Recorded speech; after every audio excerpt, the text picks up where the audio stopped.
6:33 p.m. Okay, we'll just do roll call. Candace Linehan is here. Nasher is here, and Elaine Silver.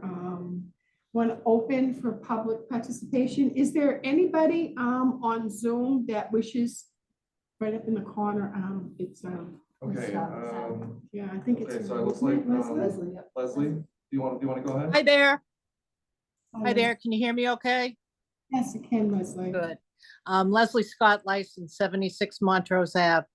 I noticed that you have rodenticides on your agenda. And I want to point out that there are now a lot of viable alternatives to the second generation ones that are causing havoc with wildlife.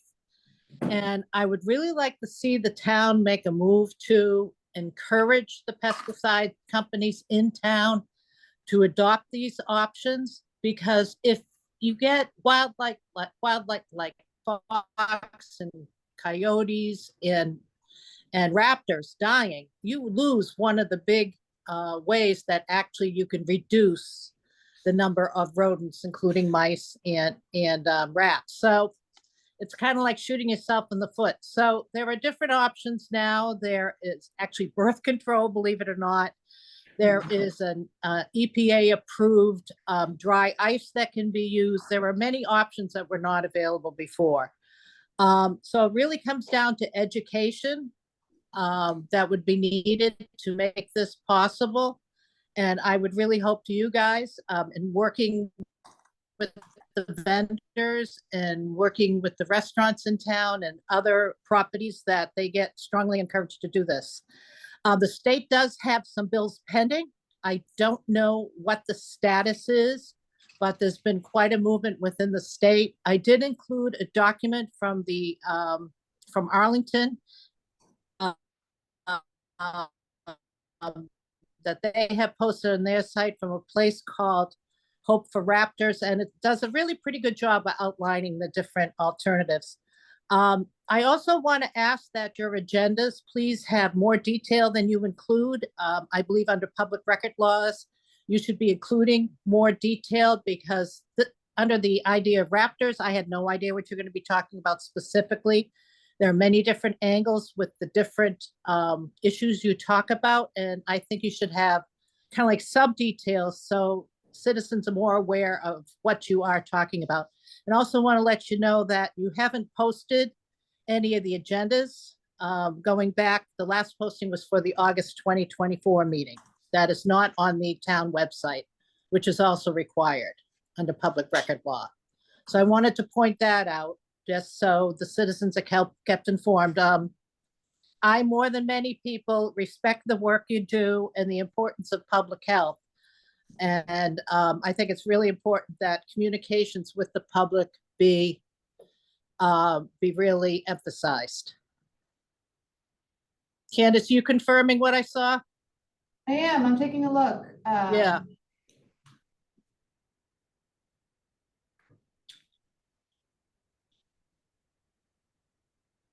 And I also want to ask the health director that his segment have more detail. It's just health director report doesn't say anything. For example, have there been any recent inspections, any issues with landlords, that sort of thing. I think it's important for people to see more than just a bare bones agenda. Ms. Lisanne, is it the minutes that you were hoping to see or the agendas? I don't see the minutes there. Okay. I do see that there are videos. There's a link to the videos. But the paper agendas should be there also. Those are there. Yep. The agendas are there. I see those. You see beyond August 2024? I see the agendas posted for January, February, and March of 25. Okay, maybe they just got added. The other day I didn't see them. And then if I go into 24, yeah, I see November. Okay, that's good. No, yep, they're all the agendas are posted. And then I do see that the video, there's a link to WCAT where you could watch. Yep, that's there in the agendas. Yep. I mean, it could have been my browser acting strange. I tell you, I've been dealing with a lot of internet operating system updates, and things have been really strange with my iPad. So, okay. Well, I'm glad you brought it up. It's important that we make sure that stuff. is- No, no, exactly. I mean, I didn't think there'd be any issue with it at all. But anyways, I don't know what your thoughts are as far as this discussion of rodenticides, but I do hope the town will start taking a bigger look at that. There are communities that are banning it. Is there anybody else for public participation? And we just have our liaison, am I correct? Is Yep, on. high school. I see that Parker's on, Parker. on the meeting. Thank you for joining us, Parker. Thank you, Parker. Thank I you. don't think, Marsha, you met Parker? this week? Did you meet him? No, but I watched the last meeting that I had missed, so I saw his engagement was awesome. Thank you, Parker. Also, I wanted to say, we have, well, it looks like Dan Lieber's here in person, but it looks like he's logged in here as well. Yeah, just, and Jonathan Chines is on with us. We also have two other people that are signed in, but I'm not sure if they're looking to comment publicly.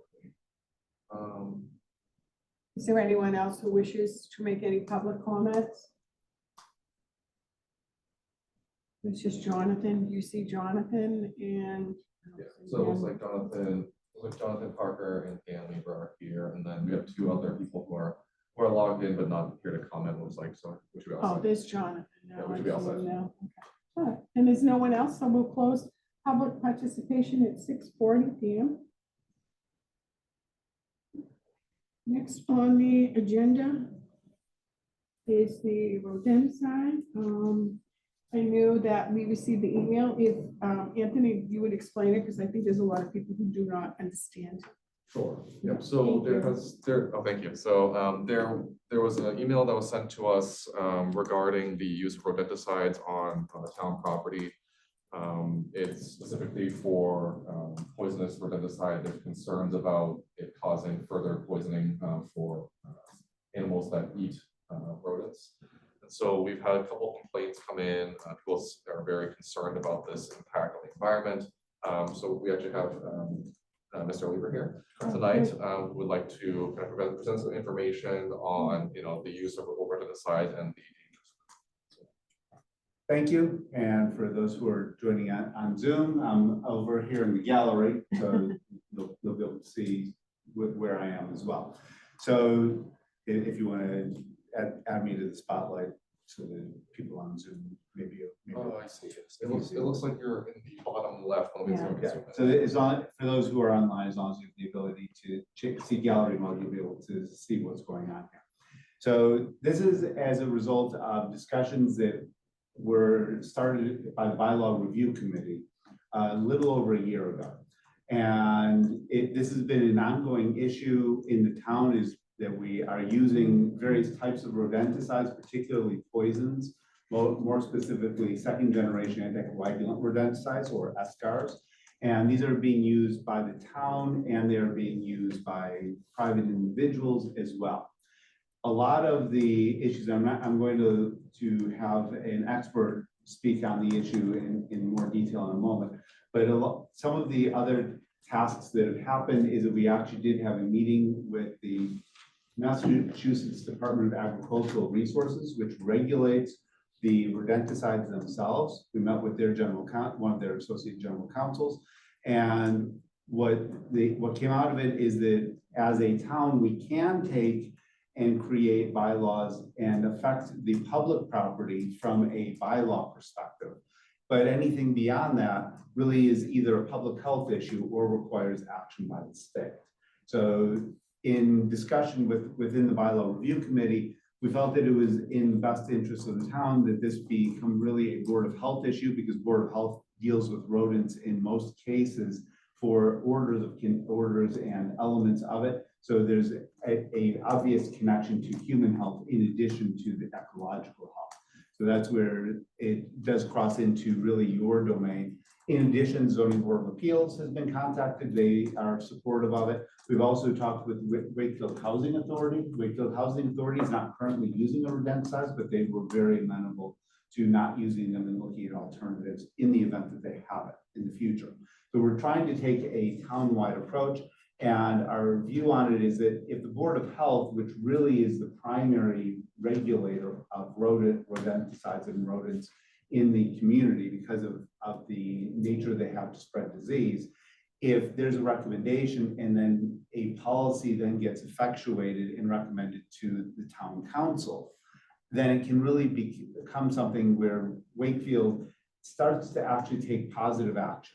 In addition to this, other actions can be taken as well, such as filing home rule petitions. There have been quite a few of those to try and have state regulations allow for the local municipalities to manage this. And with that, I'd like to add Laura Kiesel, who is an expert on rodenticides and the effects of it. She's a public speaker on this issue, very well known. She's based in Arlington, which has for several years now had a successful ban on rodenticides within the town for town properties. So Laura, if you're able to join us, and if you need me to share the screen, I can do that as well. Yeah, thank you for having me. I have the share screen here so I can try on my end and see. Oh, it's saying it's not turned on my end. Let's Got see a if, quick, And I'm gonna they're quick- they should give you control to that in a moment. okay. Please spell Laura's last name, please. Laura, they're looking for the spelling of your last name. It's Kies as in Sam EL. It's still saying I can't share. 1 second, we're just, sorry. we're just Oh, taking- okay, thanks. Just let me know.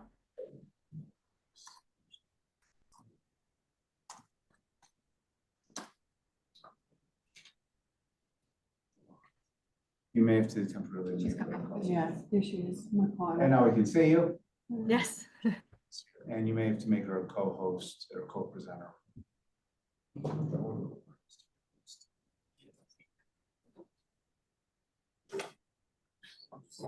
Then a little while.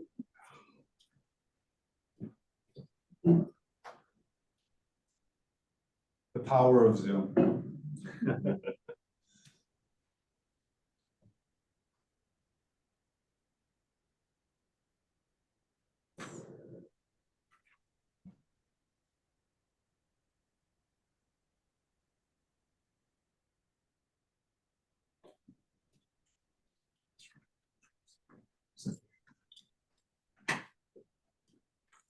If you add her as a co-host, then she can. while you're doing that, I want you to know that I did not know this was going to be discussed in this way.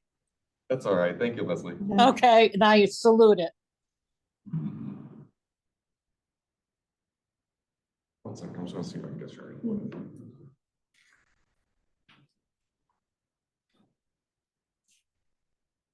Yeah, take a look, I can. Hi Sherry, how's it going? Question. So we're trying to share a screen during the board health meeting, but I think I have to claim host before I can do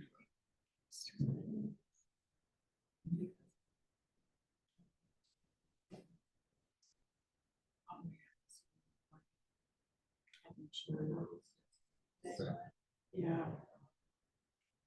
Oh, okay. Yep. Yes.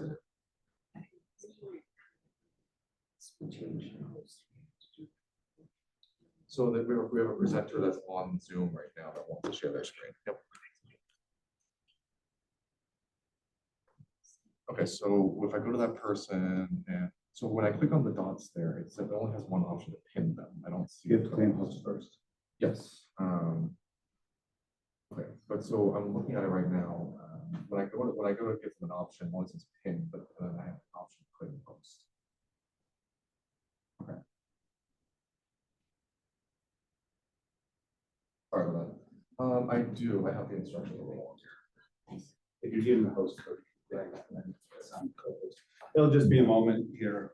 So, yeah, how to operate the meeting.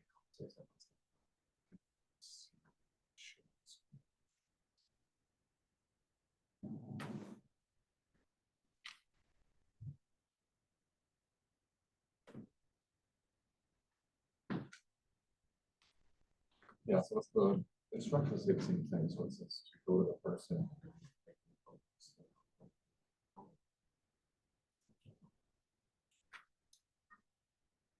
Yeah. Otherwise, the backup options, I can show the slides in the room. Okay. Because if you can show the slides in the room, and then we can concurrently have, because she has the same slides, right? So she can also read it too. It's Laura's presentation, so.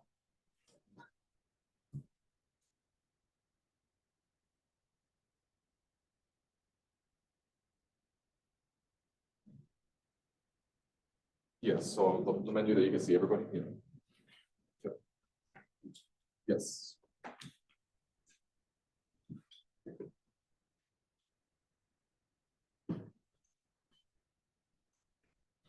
Right, so when I go to press the three dots next to their name, it just has the option to pick.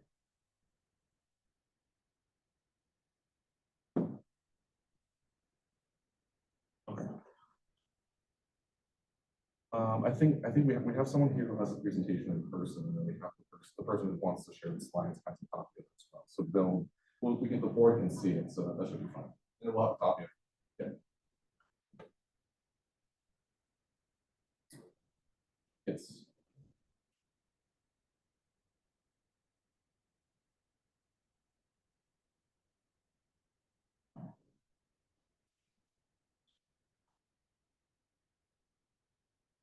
Yes, there is a place for us to put those keys.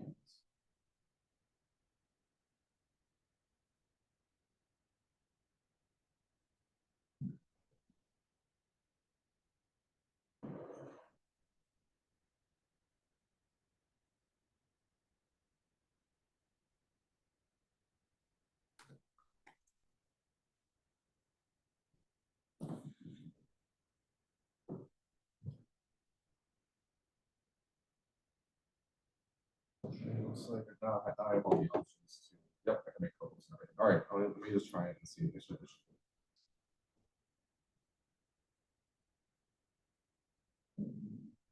But you know what, this actually helps because I can now mute, I can now like put wave room. So that all works now. It wasn't working before. So yeah.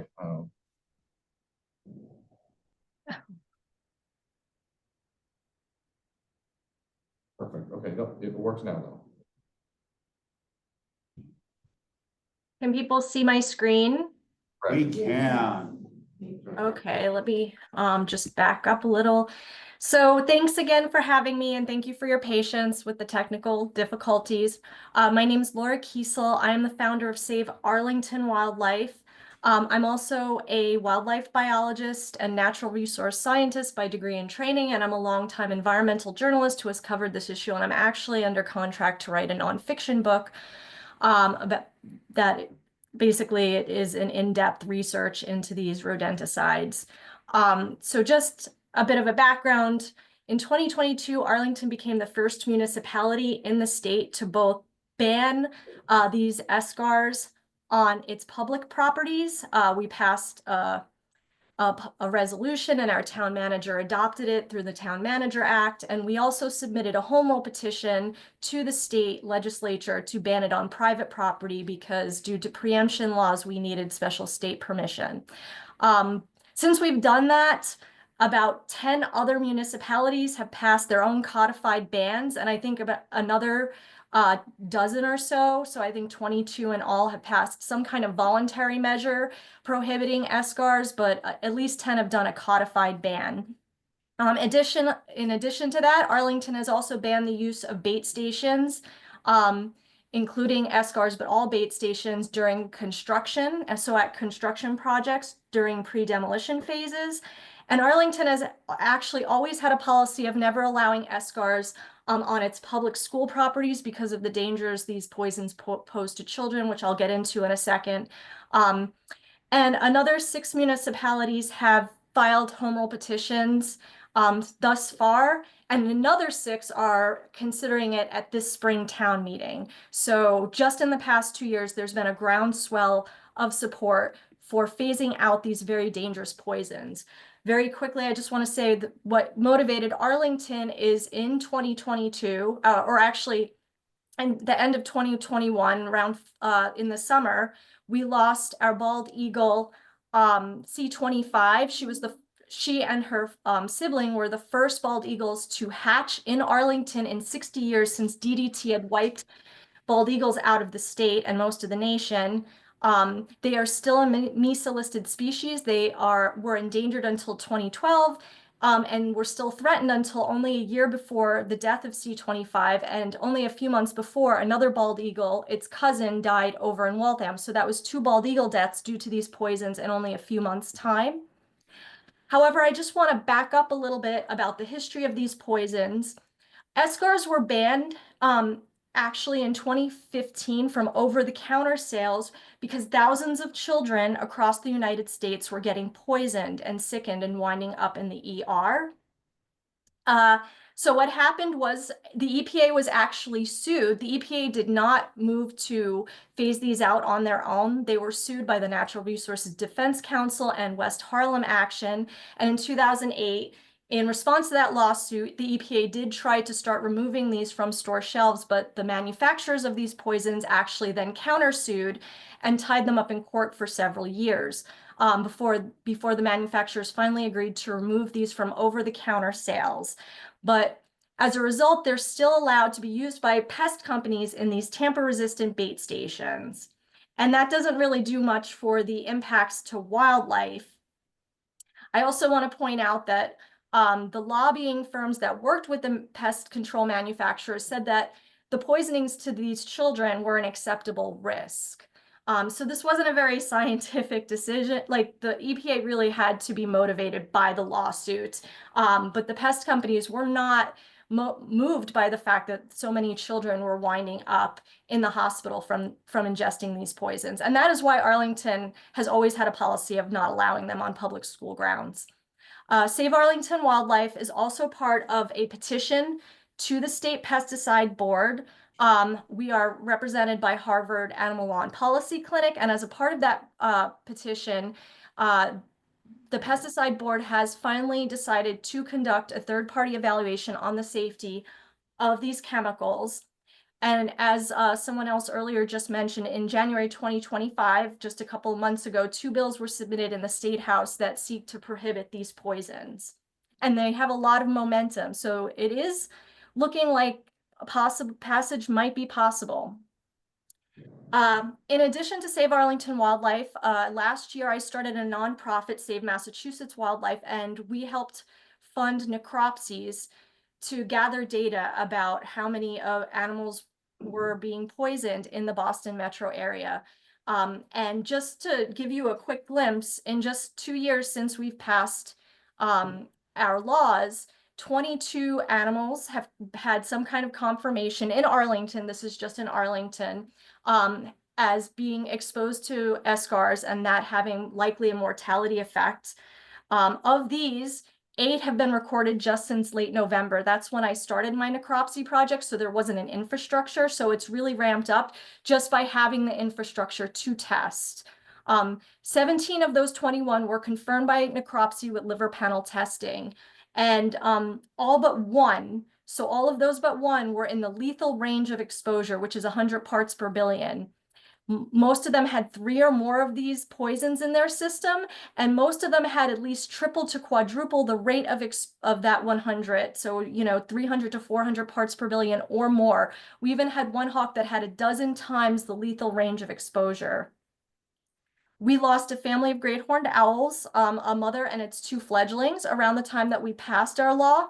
And then only within 6 months, the sole survivor, which was the male owl, he found a new mate, great horned owl's mate for life. And she died within a few weeks, and we necropsied her, and she was one of the casualties. She had lethal range of exposure and massive internal hemorrhaging. And then you may have heard in March 2023, we also lost the matriarch bald eagle, so the mother of that bald eaglet that I spoke about at the beginning of these slides, MK the eagle. And there was such an outcry from her death that the next day we had a vigil, and over 300 people showed up demanding that more be done on both municipal and state levels to phase out these dangerous poisons. And this is just a quick snapshot of some of the animals that we've picked up just in the past year. And on that right side, those last 4 are just from the past 2 months. All of them had well into lethal range, like I said, triple to quadruple rates of exposure. But this is not just in Arlington. This was a hawk that died in Wakefield. I believe it was at the end of 2023. Necropsy was performed. As you can see, the bird bled out. A lot of them do wind up dying from internal hemorrhaging, often of their lungs. So they wind up choking up on their own blood, as did this one. And I'm sorry, content note for the imagery. I believe this hawk was found near or on a public school property in Wakefield. And as you can see from the report, it talks about all the sites of internal hemorrhaging. I think it was 4 or 5 different sites.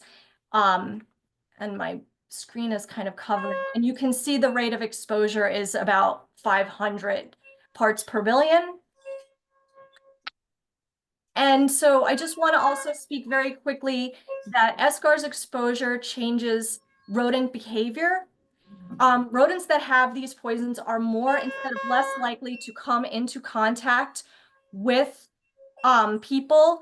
The 2 rats that you see pictured here that were dying of eschar's exposure, the one on the top right, I'm sorry, there's some feedback. I don't know what that's. So if you could just hold off for 1 second, there's a fire alarm going off right now. Oh, okay. Sorry about the delay. That's okay. I just didn't, I thought it was me. No, sorry about that. 1 second. It's fire department signal. Yeah. We have the announcements turned off. I think the alarm overrides the announcements. So just in case that happens. Yeah. that's what happens.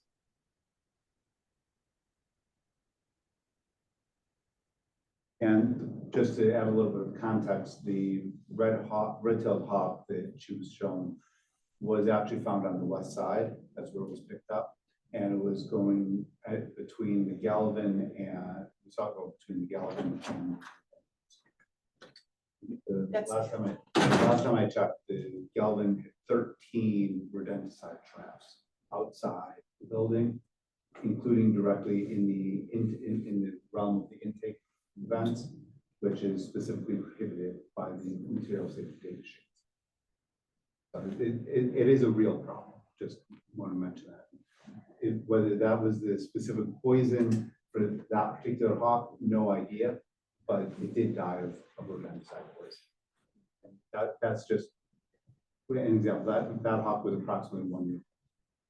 But not like this is a hawk that was living for a lot of years. It was in his first year. Should I? Laura, you can continue. Okay, so sorry, I'm just going to pick it up from the top. So eschar's exposure changes rodent behavior, making them more instead of less likely to come into contact with people and pets. The rat on the top right, this was a rat that was dying of eschar's exposure. It was just inches away from a bait box. And this was 2 houses down from a elementary school that was letting out at the time that I saw this rat dying.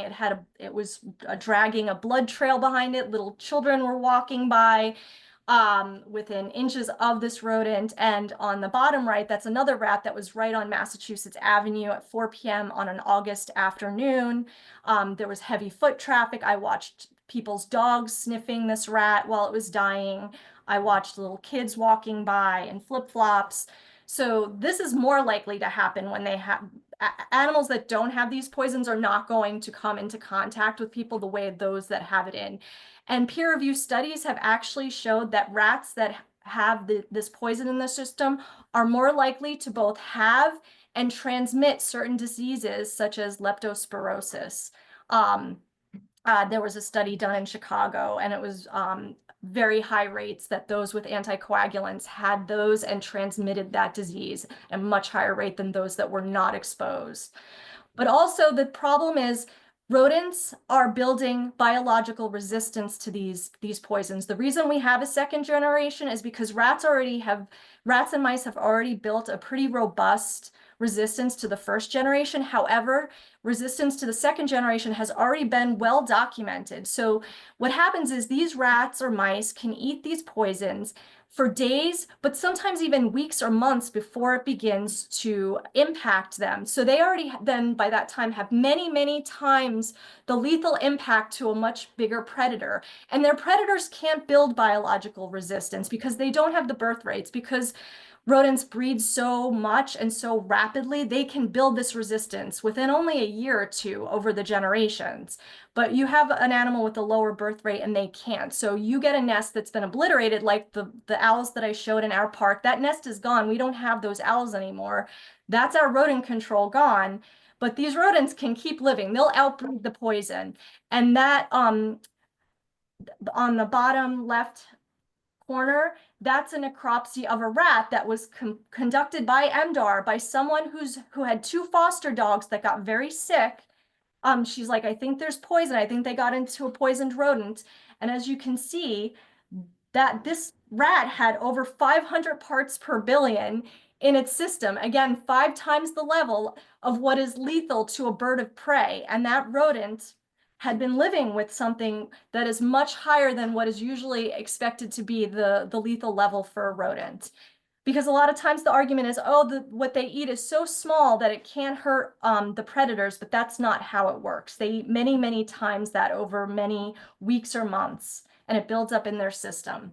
And this is a problem, and many pest companies are not aware of it. They did a survey in 2017 of 35 pest companies in Massachusetts, and they found across the board that all of the respondents, all of the pest companies, showed a very low level of awareness of how escar's potency works in predators and their secondary impacts, even though all of them reported that they were integrated pest management professionals that tried to use those strategies, and yet all of them were using these poisons, often as a mainline or first line method, which is not IPM. IPM, it's supposed to be the last resort when other things fail, but a lot of them were using it, most of them were using it as the first resort. And even though they weren't aware of how these poisons were working up the food chain. Another problem is I come across many of these bait stations broken open. This is one I came across just a couple of months ago in Medford. I came across another one in Arlington.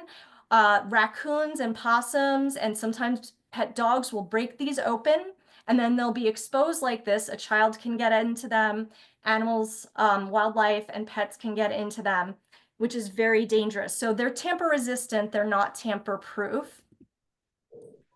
And Tufts University, which also did that survey of pest companies, have been doing peer review research for a couple of decades now on rates of exposure in our state. In fact, Tufts Wildlife Clinic is an expert in this issue in birds of prey in the country. And 96% of the birds of prey have been exposed to escars that they looked at between 2012 and 2016. And that's a significant uptick from just 5 years before. It was 80% exposure rate. So it jumped 10% in a 5-year period. And of the red-tailed hawks they looked at, 43 of them, 100% were exposed. But it's not just raptors, coyotes, bobcats, foxes, skunks, possums, rats, even corvids like crows. And in California, they're even felling mountain lions. And the EPA has long known this. Every few years, they do what's called an ecological risk assessment, and they've concluded every single one of those years for 20 years now that the risks are well known to our birds and mammals, and it includes mortality from both first and second-hand exposure. And even if it doesn't kill them outright, it causes chronic growth and reproduction. Laura, 1 second. Sure.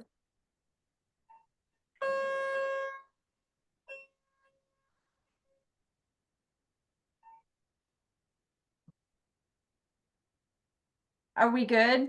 I think we're good. Okay, I only have a few more slides. Sorry, this has had so many interruptions. Oh, that's okay. So New England Wildlife Center here in Massachusetts treats between 100 and 200 cases every year of anticoagulant poisoning. They noted to me back in 2021 that the patients are taking longer to recover, if they recover at all, and they get the bulk of their patients from the Metro West area. That owl in the corner was an owl, a great horned owl. The entire nest died. Unfortunately, the owl in this photo died. The surviving sibling, it took 9 months of vitamin K therapy to help the blood clot again until she could be released. And they had never seen an owl take that long, nine months before it could be released. Pet poisonings are also a real problem. The MSPCA reports that they see dozens of cases every year of rodenticide poisoning. And again, this is just 2 vet clinics in the state. And they see between 40 and 60 cases, mostly dogs, though cats are impacted as well. And the average cost is $2,000, though having interviewed many people who have lost their pets, their rates have been far higher, $5,000, $7,000, one as high as $9,000. And some of them wind up having to euthanize their pets because they can't afford that. And it's heartbreaking for them. I just want to point out as we get toward the end that there's no comprehensive peer review studies that prove that anticoagulants work. This actually surprised me a lot when I did an article when I covered this in 2021. I searched for months and I could not find a single study that showed that these poisons are at all effective in reducing rodent populations. And in fact, what data exists shows that rodent populations have actually increased in tandem with the rise in the use of eschars in our state. That doesn't necessarily mean that the eschars are contributing to the rise, but it at the least shows that these poisons are not effective in reducing rodents. And I do actually think they can be a contributing factor for a number of reasons. They lure rodents into the area. So if you don't already have rodents in the area and you're putting rat bait down, which a lot of places do just prophylactically, you're actually going to lure rodents in if they weren't already there. As I said, they can build biological resistance. They can learn to avoid the bait the more it's used. It's called bait shyness. And then when you wind up killing off their natural predators, you increase the rodents. As I've mentioned, I'm a wildlife biologist. There's actually a term for this. It's called a top-down trophic cascade. You kill off the predators, you wind up actually inflating their prey. A great horned owl can eat 4,000 mice a year and 1,500 rats. And even the diminutive screech owl can eat 1,000 mice a year and dozens of rats. So you take those great horned owls, that nest that we lost, that's between 12 and 15,000 rodents that are now going to survive because we lost our family of great horned owls in that park. Poison can't compete with that, so we're actually being counterproductive if we want to reduce rodent populations. And there have been studies in other countries that have shown this has happened, where they've annihilated their local owl populations, and they actually made the rodent problem worse by using these poisons. Instead, what I suggest using is methods that emphasize prevention, namely sanitation and exclusion, and to some extent deterrence. And those do have, according to studies, more success rates than poison. Other ideas that we've used in Arlington and other municipalities are better signage and enforcement of wildlife feeding laws, carry in and carry out policies at certain parks. We've dispensed more big belly trash receptacles, and we have done some pilots for rat contraception, which someone referred to earlier, which some studies have shown in some of the pilot areas around here have reduced the rodents by between 30 to 60% in some of the pilot areas. There are smart boxes, which are these like high capacity kind of electronic traps, and dry ice and outdoor burrows. So I'm just going to wrap up there. I just wanted to close with this really great page from the City of Albuquerque website. They have a great page from their municipal website about the harms that rodenticide cause, alternatives, and I would love to see more municipalities, even Arlington, adopt websites similar to this going forward and help work on more education and awareness. So I'm glad to answer any questions that people have. Laura, I just want to say thank you for your very comprehensive presentation. It was a great resource, and you explained a lot of the information very well.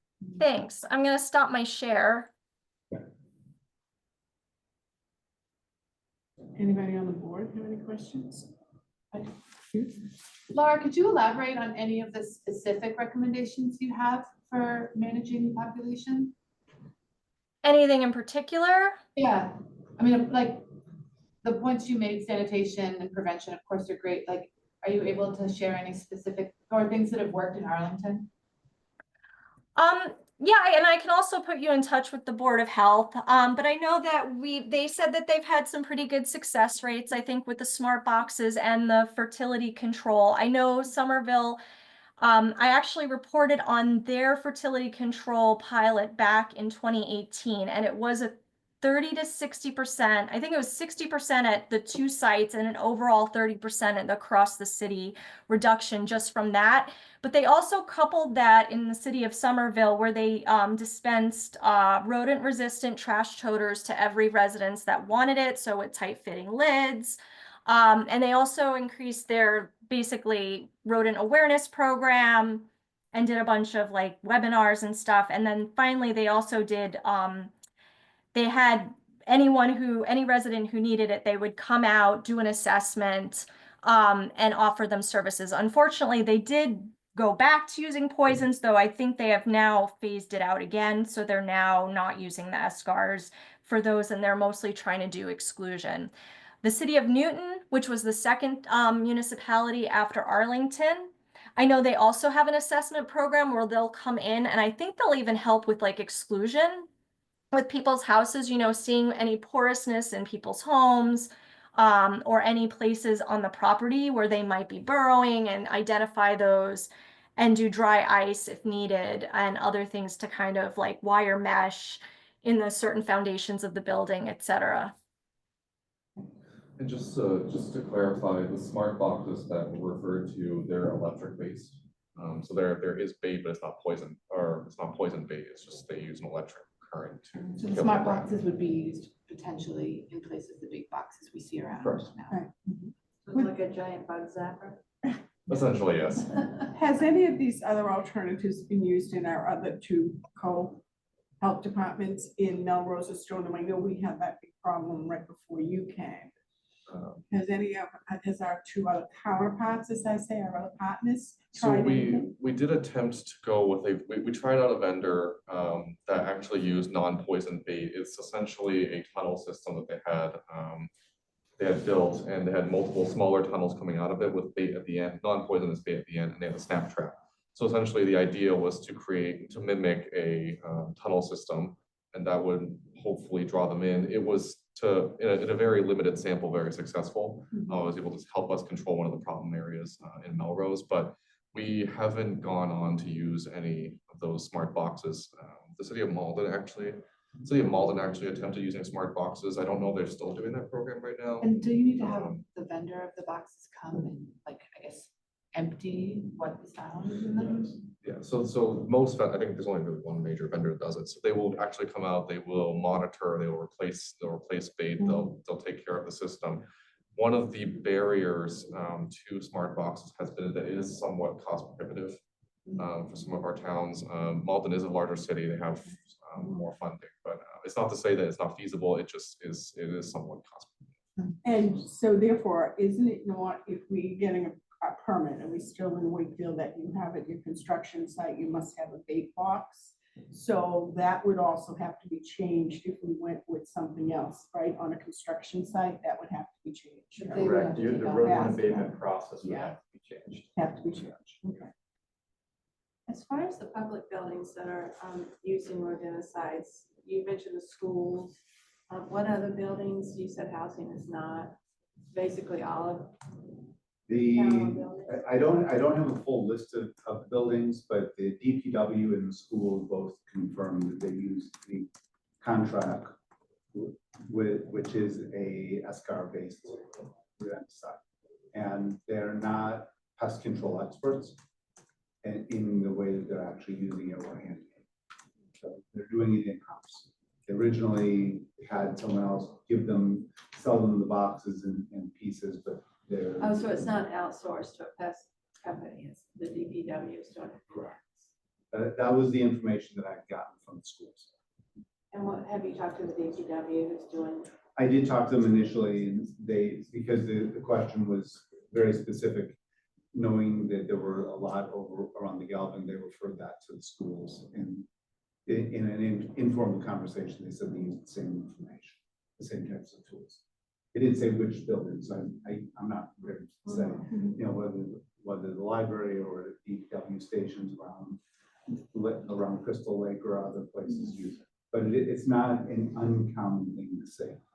At CVS, just down the street, if you're walking in, there's a bait station literally on the right on the ground. Yeah. If you go into any of the entrances by the Galvin, if you look to your right or left, or both directions, you will see those.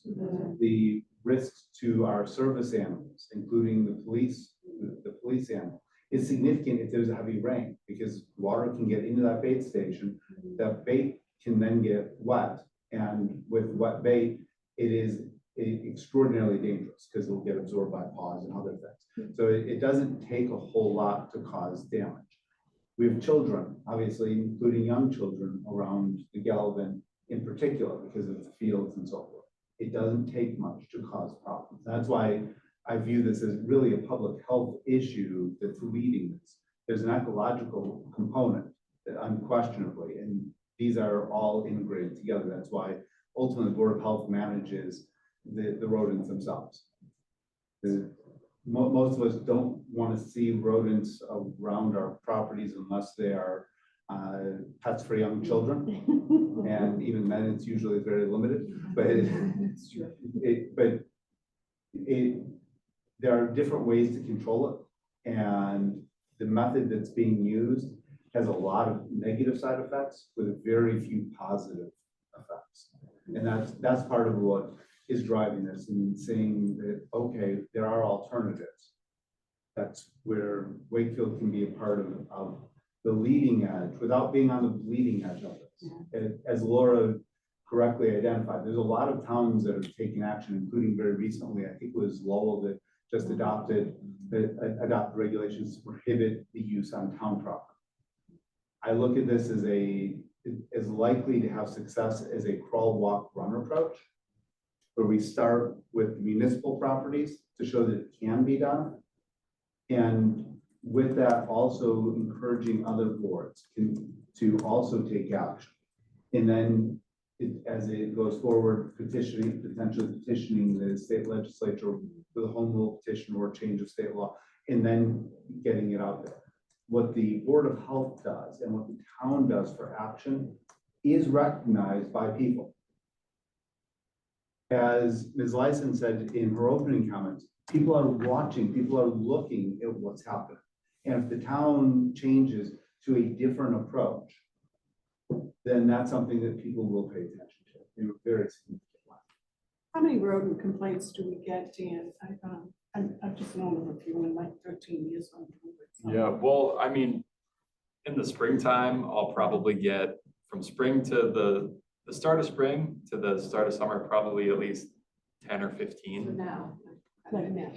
Yeah, I would say in another month though, it'll start to. Are they tick up. mostly private residents, or are they in like the residential areas, or as we always say, around restaurants, or maybe like on public property, or is there anything that construction is huge here right now? It's pretty 50-50.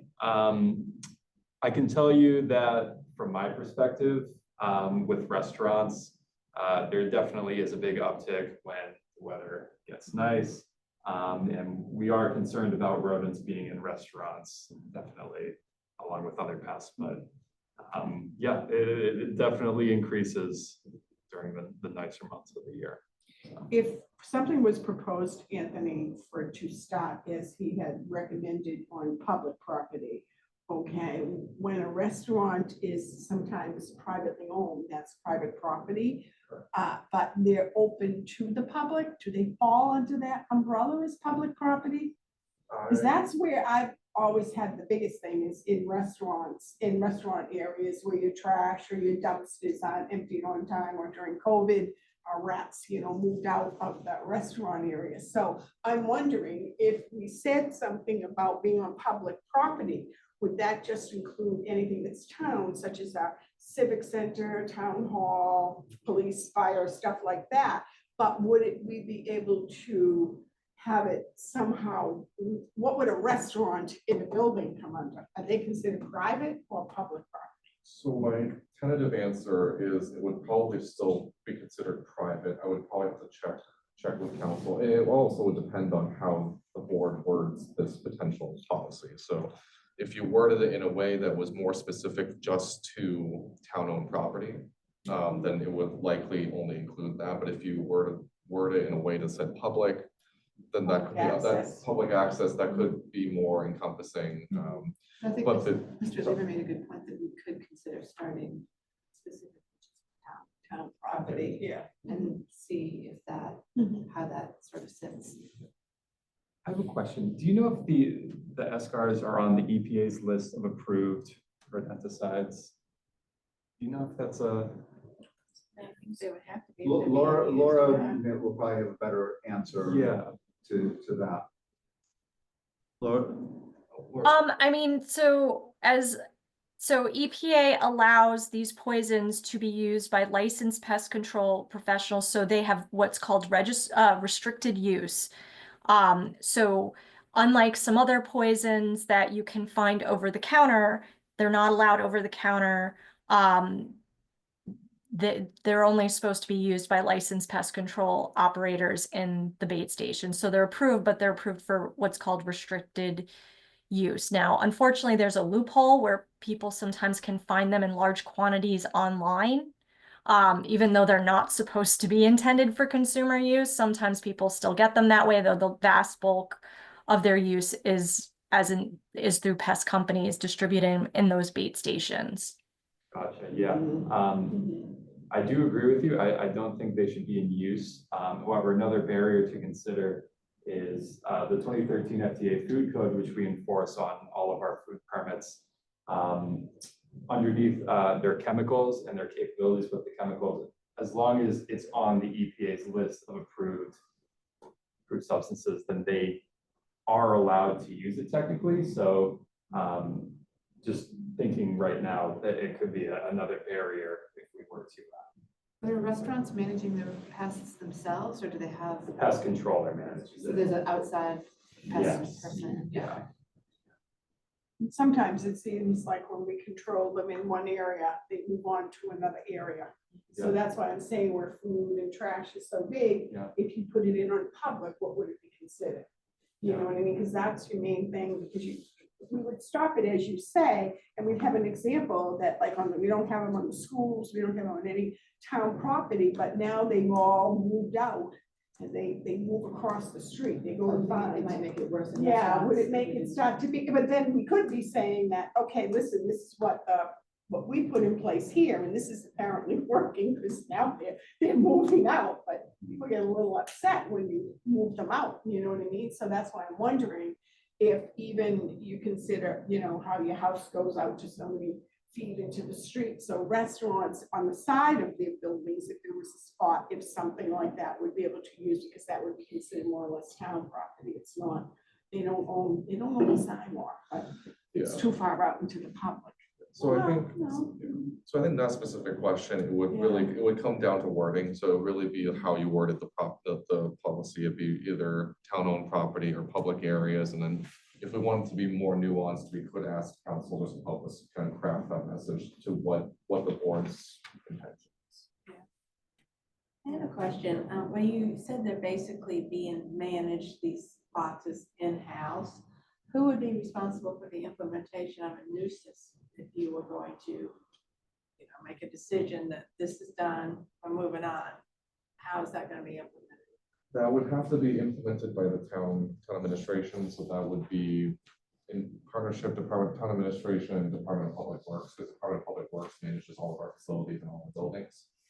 So that would have to be, if you're speaking from like more of a practicality standpoint, that they would be the ones to administer this change. You mentioned what could be rather expensive, so it would have to be a budgeted thing as well, based on what is happening now.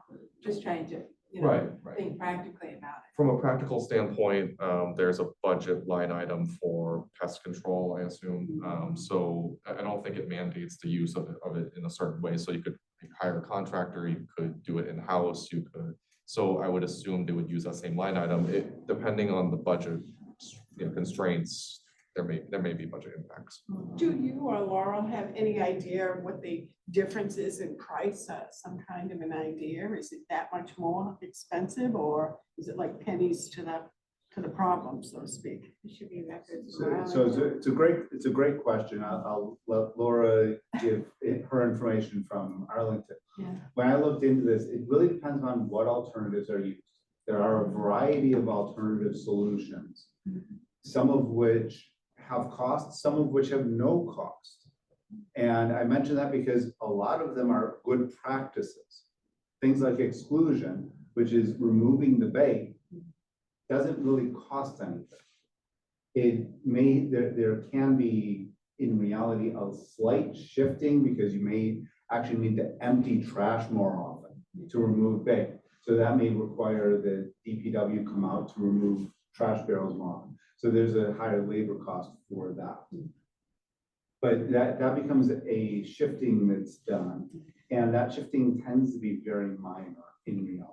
Now, if you want to get into the very fancy, the electric types of traps and things like that, that can be expensive, but I'm not advocating that we go in that direction or to that componentry. I'm advocating that we start by saying, okay, on town property, we're not using poisons. And different parts of town property may need to have different solutions, and that's okay. Because each building and each element can be evaluated based upon the needs. And that's something that realistically will involve Board of Health, will involve DPW, will involve other departments using the building, depending upon how it's managed. And I would also encourage that there is an exception that would allow for poisons in an emergency at the discretion of the health agent. I think that that makes sense as well. So that it's not so tight in a regulation that doesn't allow for a back type of situation if there is some sort of emergent situation that comes up and it's determined that this is the only effective means. So from a cost perspective, I don't see it as being a particularly significant cost. Certainly the cost differential I view as insignificant compared to the health benefits and the lack of, to put it bluntly, death that these current poisons create in secondary effects. So Laura, if you want to add in your knowledge, because you have experience with more communities than I do on this. I mean, I don't have any numbers right off the top of my head, but I will say I know that Arlington has told me that it hasn't really had any negative net impact on the economy. It's been a boost. Here in Arlington, we're actually working on expanding our prohibition to other anticoagulants, the first generation as well as the second generation. And my understanding, speaking to Newton, it's the same thing. It hasn't been any significant cost. I mean, some of it is just about removing the bait stations themselves. As I said, the bait stations themselves, this bait is a lure. It itself can cause a rodent problem and or exacerbate one. So sometimes just getting rid of the bait stations can actually lead to a reductions in rodents. Sometimes these are just being put down prophylactically because there are rodents in the general area, but it's not a specific infestation. But if you're dealing with a specific infestation that you've exhausted other options, so most municipalities, including Arlington, have like an exemption if there's a public health threat, like say they've tried other options at a specific building or property, they have an outbreak of rodents, then for maybe a few weeks they can use these. My understanding is in the 2 years, Arlington has only done that once in one property for 2 weeks when they tried other things, then they used the SCARs, then they stopped using them again. So there is that option for like worst case scenarios, but it's not something that usually has to be used. And I've noticed a reduction in rodents in some of these areas where there are less bait stations because they're not being lured here. And like, as I said, there's this also encouraging of predators themselves that help keep the rodents in check. British Columbia in Canada banned these poisons. They started with a temporary moratorium for a year, and it was so successful that at the end of the year they permanently adopted it. And the city of, I think it's called Richmond. I have the paper and I'm glad to share it. They had a white paper about how there was no negative impact to the economy. It was only a positive effect on their local economy, so it was sort of an approval paper. about the economic impacts, which I'm also glad to share. I'm always in favor of eliminating cruelty. I love wildlife, but I also feel like don't have a lot of information that we should be talking to the DPW to get their input on it. When you mention a year, I thought a year look back period would actually be a good thing. So if it's working and it's preventing cruelty, amazing. I think that's a great idea, but I do think some actual implementation, what we're going to be using, how it's going to happen, would be information we benefit from. Yeah, I would just say from like a process standpoint, I mean, tonight would not probably be a great time for the board to adopt any kind of policy. This is strictly a discussion. But I think before any policy is passed, the policy itself won't include the recommendations of the prevention efforts. Those are all best practices that would actually make this plan more cohesive and actually work better. But I would recommend the board, have a representative from the DPW come, have someone potentially even from a city or town that has done this come and give more information to have a better perspective as to how other effects this may have, positive or negative, right? So I think we should probably have a further discussion with additional sources. Yes, more information. Yeah, thank you for bringing this. It's explained a lot more to me. I kept on reading it and reading it. Yeah. And I was involved in some of it before where I worked as a director, and that was when dry ice came out. And then everybody used dry ice and that didn't work. And then everybody was going to birth control, but that was when we put in all the baiting into construction areas. So now I know a little bit more, I understand it a little bit more, and I think we just have to look into it and maybe confer with our counterparts here in town and deal with this food code. We'll always look that up and make sure that we're going to be able to follow things, because I really feel if you're going to do something, I think we also have to think about the restaurants. That's where there's a lot of our problems, and a lot of those big things are there, and that's where you don't want that stuff going into food. So we have to think about that too. In schools too. The schools, yeah, just think of kids in the rain going through. I mean, I see there's two of them when I pick up my kids every day at Woodville, like right at the doors. Yeah, I didn't realize that when it rained. Yeah, I didn't realize that. No. And of course, these young kids are very curious. Oh, yeah, they were all. If you take a look in the email that was sent out, I included the actual MSDS, the material safety data sheet for the actual chemical as it was issued when the town bought it. And if you read the details of it, it's downright scary. Yeah. If you get contact with it, you need vitamin K injections. If a child gets it, they need vitamin K injections immediately. Otherwise, it's lethal. This is if it comes in contact with a first responder, they have to destroy their boots. This is not stuff that is small potatoes type of issue. It's actually can be quite dangerous. It's designed to kill, literally. And so that's where I look at this and say, okay, we have ways of addressing this. And as was pointed out, this is somewhat of a situation that by getting rid of the bait stations initially, we may actually not just redistribute a problem, we may actually get rid of a problem because we're not having them. If you leave out if you leave out sugar, you're going to get ants. And then if you say, why do I have ants? I'm going to leave out more sugar to attract them. You're just going to get more ants. Whereas if you get rid of the sugar, the ants largely go away. And it's not that they go to the neighbors. They just get naturally controlled. And that's the natural ecosystem that I think is in all of our best interests. As for the restaurants and other pieces, one piece that is somewhat related is that for those families, there's about 400 or so that use Black Earth compost.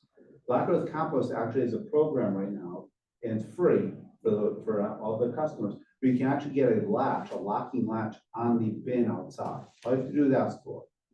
And that locking latch works. I have one. Yeah. And it will keep any sort of animals from getting into it. Our bag got just macerated, but the top was locked down. Like you could see that something really wanted to get in. They want it, but yeah, But they couldn't get it. They can't get it. Yep. And it works really well.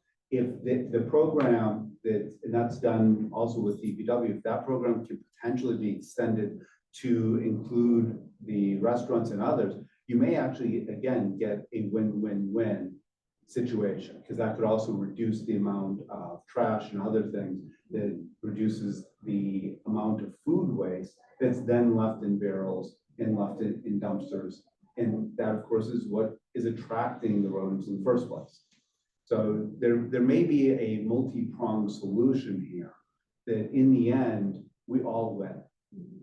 The only ones who really lose out is the rodents in being able to just procreate with abandon. And that's okay. If they're naturally controlled, we're in a better situation because we'll have the natural predators. Most of us enjoy watching the natural predators from a distance. No one really wants to get to see a hawk or an eagle talon up close. But to know that they're in the area, we all benefit. That actually helps our natural health too. So that's where I looked at this, and yes, when I had a kid at the Galvin and I saw the bait stations, it really scared me because I looked and said, I don't want to see something bad happen.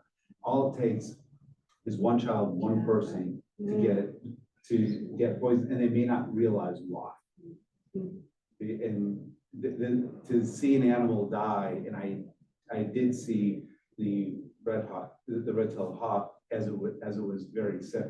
It's heartbreaking, and that's just, it's a bird. It's not the same as seeing a child, but we're trying to do things really for the public health. That's why I brought the issue forward. So I appreciate taking a continued look at it, being a leader on it. I think that, again, working with the state legislature as well to allow for more local control, I think is actually in your best interest and in the town's best interest, because some of this is limited because the vendors can choose whatever they want from the different offerings. And I think that's what was being driven at by NEDCPA regulator.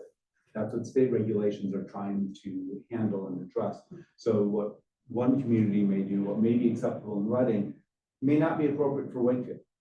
And we do have a trial to what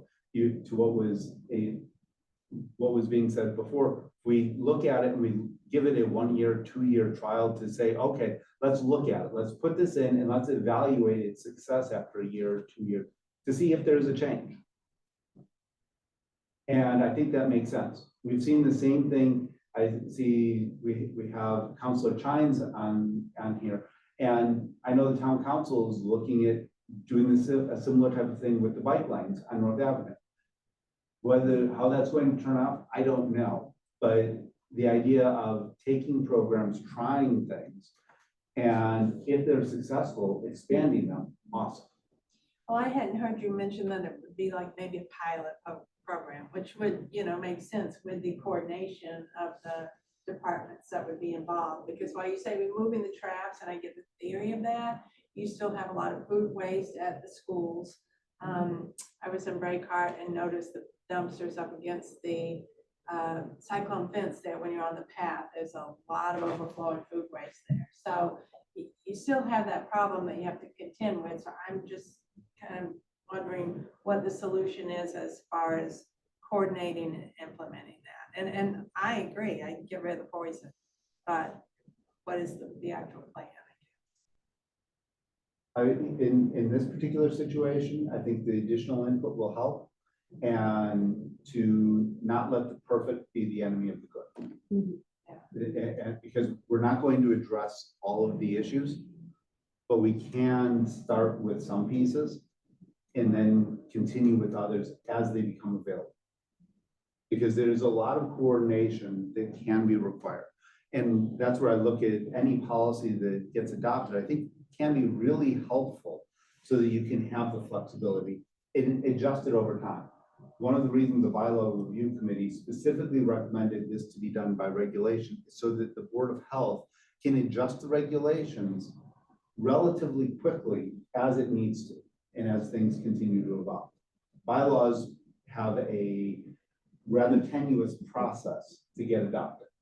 Typically, they're adopted at a town meeting, and then they have to get reviewed by the Attorney General's office. And just to get onto a town meeting, you have to have a warrant open, you have to then have it submitted to a warrant, then you have to have the meeting, then you have to have a vote, then there's a long process for bylaw. Bylaws have some great components to them. Timely action is not one of them. And so this is where having it as a regulation allows people who have way more knowledge than I do, or most other members of that participate in town meeting, to really say, okay, this is what the town needs, and adjust it appropriately.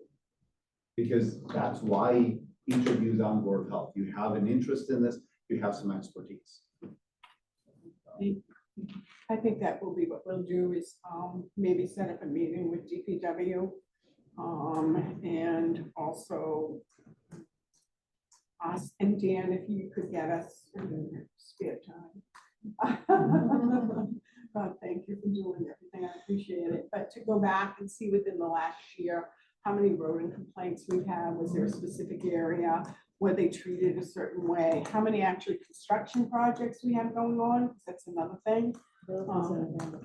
Yeah, so that's gonna be something we're gonna have to think about too also. And then we can put that all together and have everyone here so that we can discuss it with them. That sound good? So I'll make it, I'll request DPW comes to the next board. Yeah, great. That would be great. Thank you very much. And Thank you, Jen. Thank thank you, you, Laura. Laurel. Thank you. Thank you. Thank you for having me.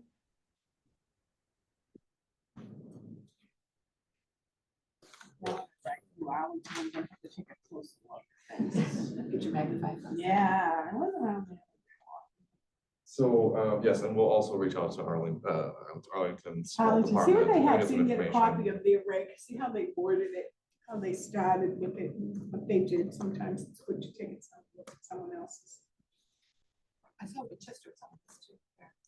That seemed like the only one I saw in her presentation. It's kind of. Is Winchester one?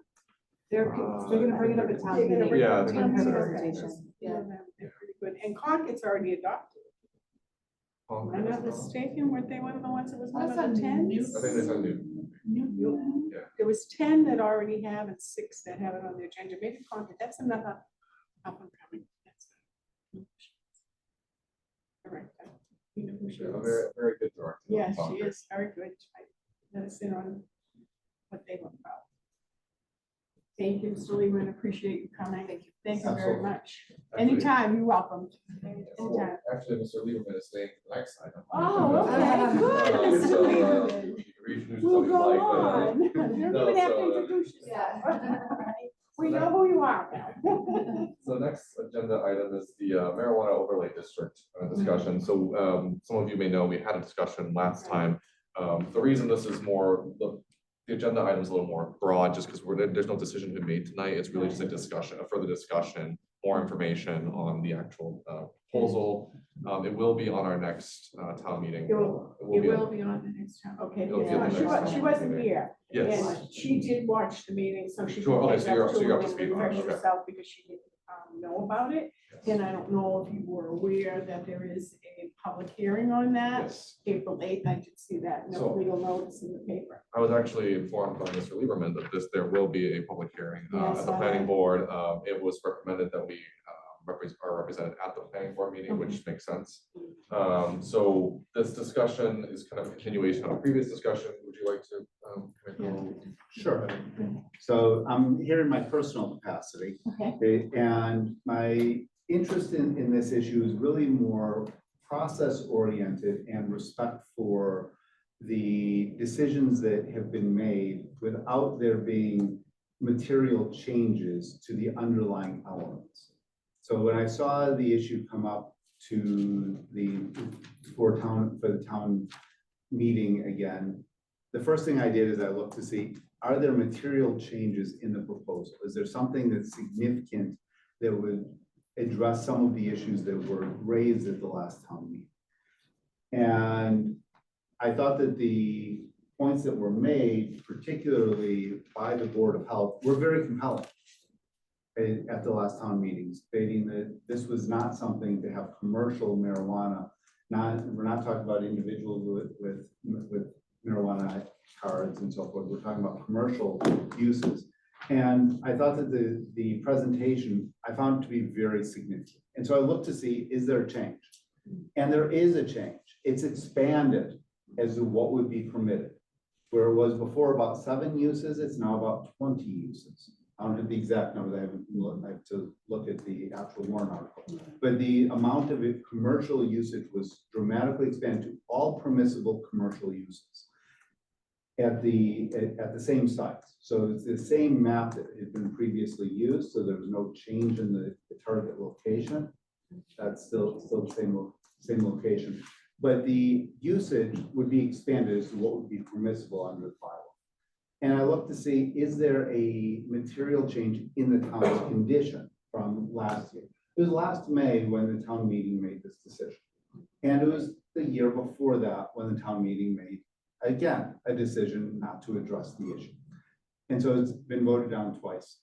And I looked and said, actually, there hasn't been anything material to either those locations or in terms of the town overall that would necessitate a change. And while there isn't a prohibition on this legally, and there has been discussion about that, because it was voted affirmatively by the planning board last time, so that's why it's permissible to be brought back this time.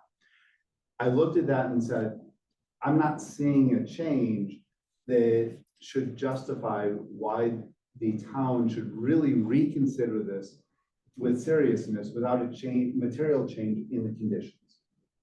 And so that's where I looked at it, and I found the compelling argument by the Board of Health to be really meaningful. And so I recommend that you attend the actual public hearing and or send a representative to the public hearing to advocate against the planning board recommending this particular project. Because again, it was determined by the townspeople at town meeting to not be in the town's best interest. I'm not precluding saying that we'll never adopt similar types of bylaw components. That may be appropriate in the future.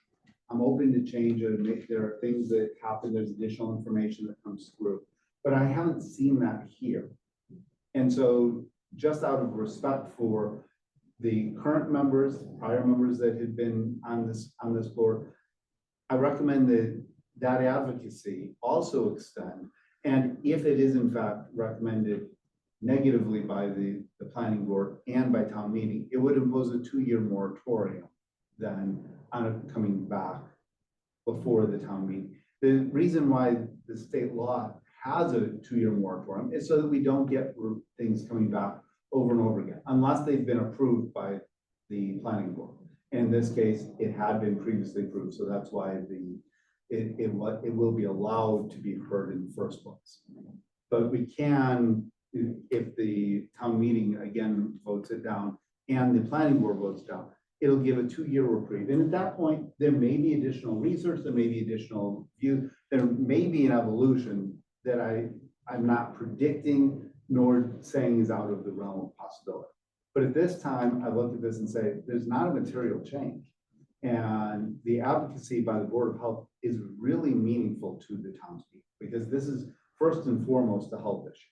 And when I look at the other related health issues, I look at how things such as cigarettes are being treated, and where there's now generational bans, that type of advocacy for public health, I think should potentially be extended to marijuana as an item. I'm not advocating that you take action in that direction. I'm just stating that it's something that shows the distinct nature of the advocacy for protection of people. Because we do know that these products will make their way into the hands of people who are not responsible. We know that these products will just be used in ways that are not beneficial. There's actually two articles on the town meeting warrant. One relates directly to the planning board, and that's what the planning board hearing is on. The second article is actually a modification and a removal of a current bylaw that prohibits it on public property. And it's only enforceable on public property. It's a blanket prohibition in the town on the usage of marijuana, but it's only enforceable on public property. if that were to be removed, it would potentially be deemed permissible on public property. And that would actually be counter to state law, like for cigarettes. So that's the second article. That's the being second proposed. article. Okay. And again, I would recommend that the Board of Health, as a board, vote to actually make a recommendation at town meeting, which you have the ability to obviously do. And so I would encourage you to, again, do that. As a town meeting attendee, I found that to be very useful because, again, you have the knowledge of what is actually being done with respect to public health. You follow the various issues, you follow them in the town, you follow them at the state level and beyond. So that's where, just throwing that out there, that I think that this would be very helpful. So just as a point of order, we have two raised hands. One is Parker, our liaison to the Youth Council. We also have esteemed former Board of Health member, Laura Borville, on as well. Would the board like to allow, generally speaking, we only have public comment during public comment time, but would the board like to allow Laurel to comment? Yes. All in favor? Yeah, we're all in Yeah. favor of having public comment. All right, Parker, do you want to go first? Yeah, I'd just like to say that the place where they're trying to put the shop in is right next to a K through 8 school, which I think I said last meeting, which is an active school. It's Odyssey Day School. I'd just like to say that. I don't think a marijuana shop should necessarily be next to a open running school. That's good information. Thank you, Parker. Thank you, Parker. Laurel, would you like to go next? Sure. Apologies for not getting on sooner to be in the public portion. But of course, I was at work with people who are in trouble with their cannabis use. So I just, Dan so eloquently spelled it all again. My short version of that is, again, we're talking about this again at town meeting. So we have a long history. Elaine and I forget what year, but we did at least, as we were preparing for legalization of retail shops in the state of Massachusetts, we did successfully with, at the time, Chief Smith, keep the marijuana shop, keep the overlay district away from downtown. Last year, it was proposed, to town meeting, and Candace, nobody presents as eloquently as you do. I elect you again. But I was, I did not agree to that. but I mean, man, you got chops. But I still am presently involved with our Wake Up Coalition, and we're going through some changes. So that's where I realized that we were at this again. And so please feel free to collaborate with Wake Up, and just to keep this kind of stuff active. I mean, what's kind of cool about that coalition is that they just have eyes in so many different places, and it's a real joy to continue working with them. They are alive and well, but not funded through any CADCA grants, because we have surpassed that. So the town is supporting the coalition, as well as it's probably time to be thinking about sustainability in that regard. But yep, my tune has not changed in 15 years on this, and I really appreciate the heads up that it's kind, and it came up a planning board kind of unexpectedly last year as well, and I think we hustled, and I believe I got there, and a few other different license got there, or different Scots. Sorry, Leslie. And here we go again. But I'm happy to participate in any way that I could be helpful as Joe citizen. Good to see you all. You too, Laura. Thank you, Laura. Thank you, Laurel. Jonathan? Hi there. Just a quick clarifying comment, and I'm not arguing for or against, the bylaw change or anything that the Board of Health decides to do. But I do want to clarify just the location of the overlay district relative to Odyssey Day School. It's about a half a mile away. I think in the fall there was some confusion about the location of Odyssey Day School relative to what had been the School of Rock, which is now closed. School of Rock was next to the site. Odyssey is a little bit further away. Again, not to argue for or against any position on this, but I just want to make sure that that clarification is clear. Thank you, Jonathan. I went back to watch town meeting and, you know, May 2nd, like you said, it's barely been a year that the town voted this down.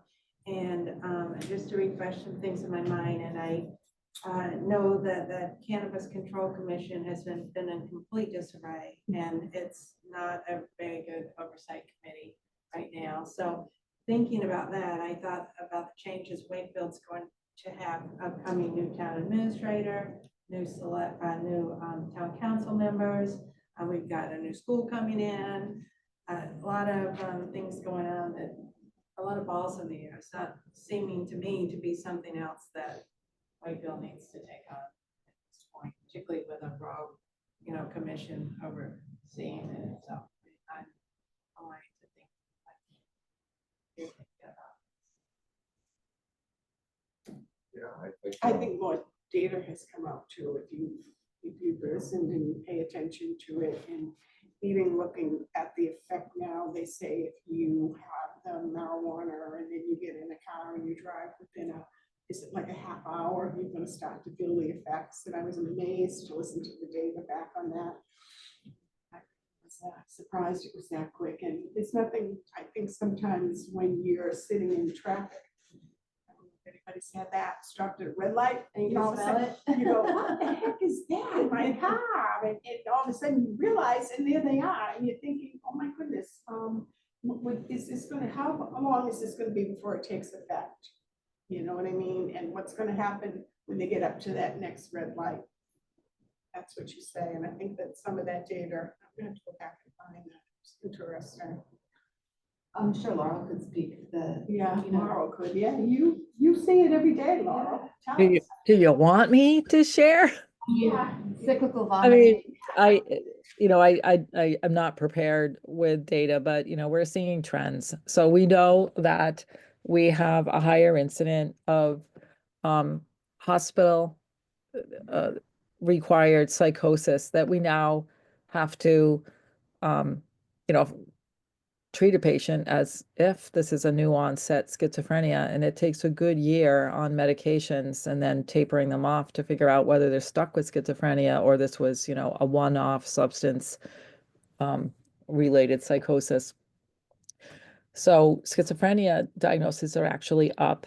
The other thing that's coming out of cardiology is, and as I tell all my patients, combusting anything and inhaling it, it's just never a good idea. All the way from, hanging around a wood fire smoke. We know that particulates inhaled, lungs don't like that. So smoked flower is of issue. I would recommend, it's very interesting, NPR did a fairly good expose on a guy who is a cultivator.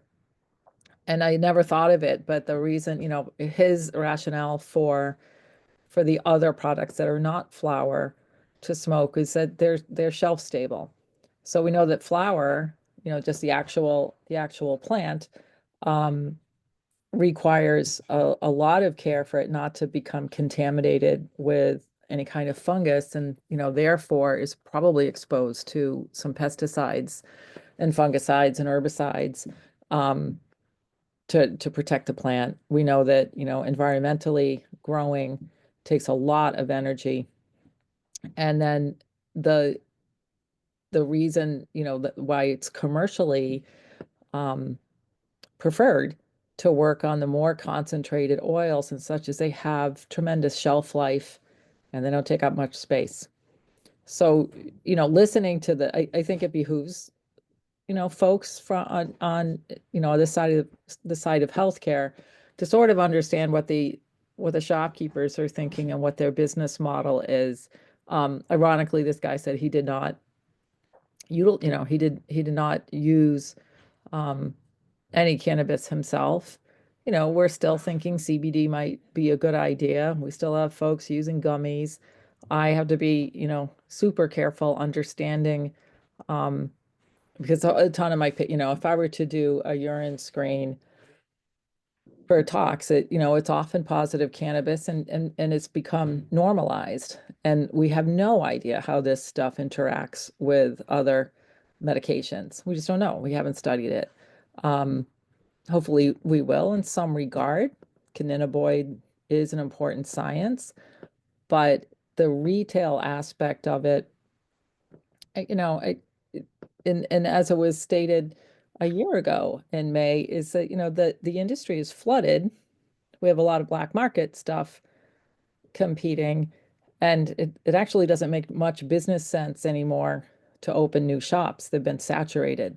So it kind of comes from all directions. I imagine that we might hear that from other folks um, in town meeting members, kind of like, you know, what's the point business wise? We certainly don't want a failed business model. But, you know, sticking to what you know for public health, there is no new data that's saying, yeah, cannabis is definitely good for you. You know, there are certainly people who will say that they've given up other substances, they're alcohol free, they may be opiate free, but by its, you know, so that's just, you know, it's not just, but it could be considered harm reduction. Again, that shouldn't be managed in a retail shop.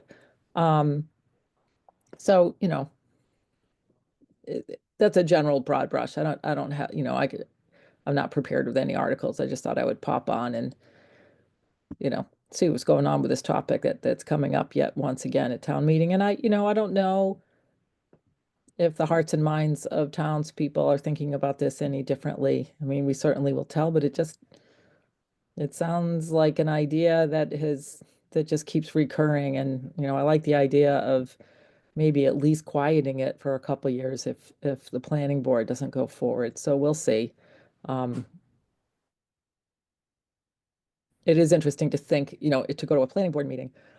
It's very interesting to sort of see that perspective. And I think it's always helpful for board members to go to other meetings within town. So, you know, here you have Jonathan from town council and Dan, who is the master of all things bylaw, you know, keeping an eye on things.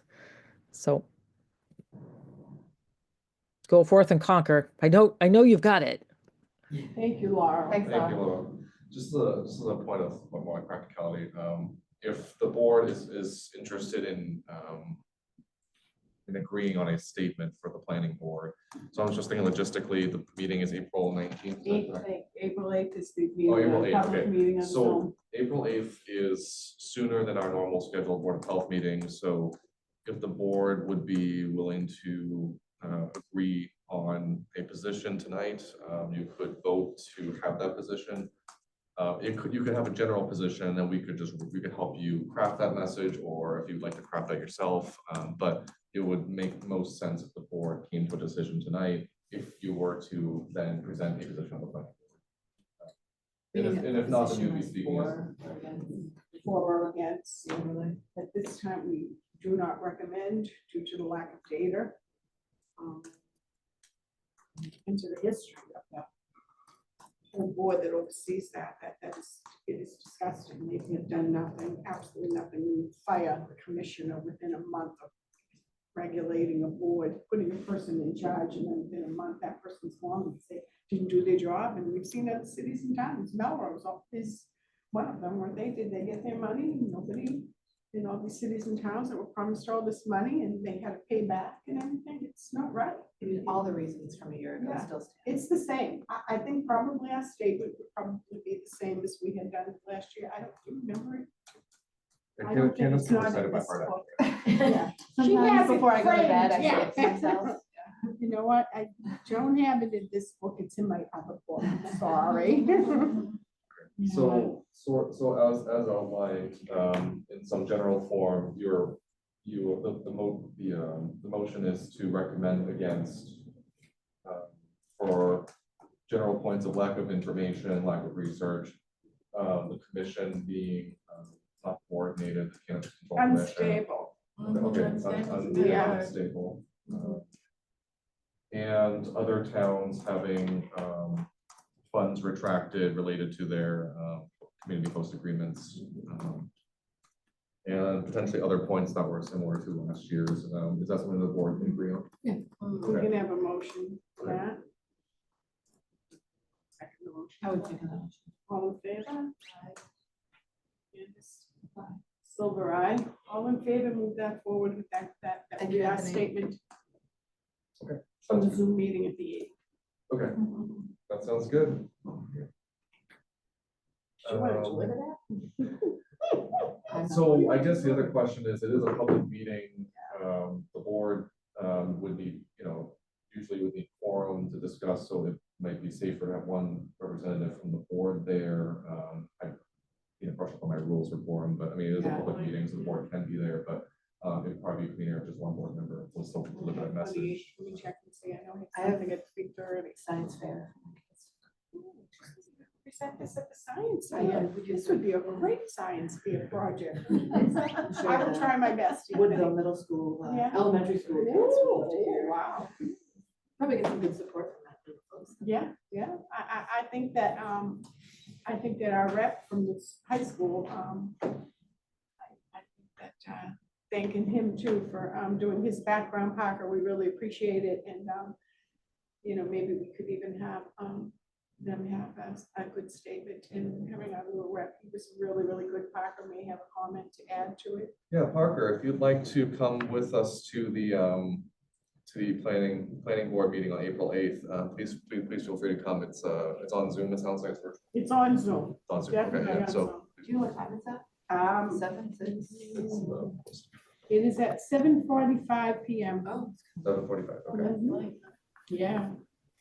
I think there might be another meeting earlier that night. I'm not sure. I might be able to do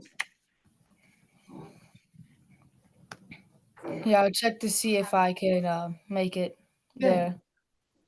Great. And I think having a youth representative there also. Yeah, it's impactful. Actually, Yeah. Parker, do you know if there's another youth council member that's a liaison to the planning board? I think there is one.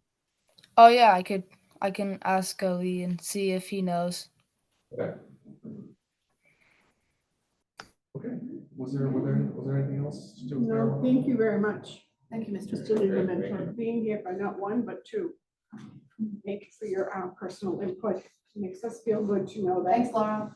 Yeah, and Laurel, who's always supported us. She's still in the background, but it's nice to know that people do recognize what we have done in the past. And like you said, look at what you're doing on a generation 3.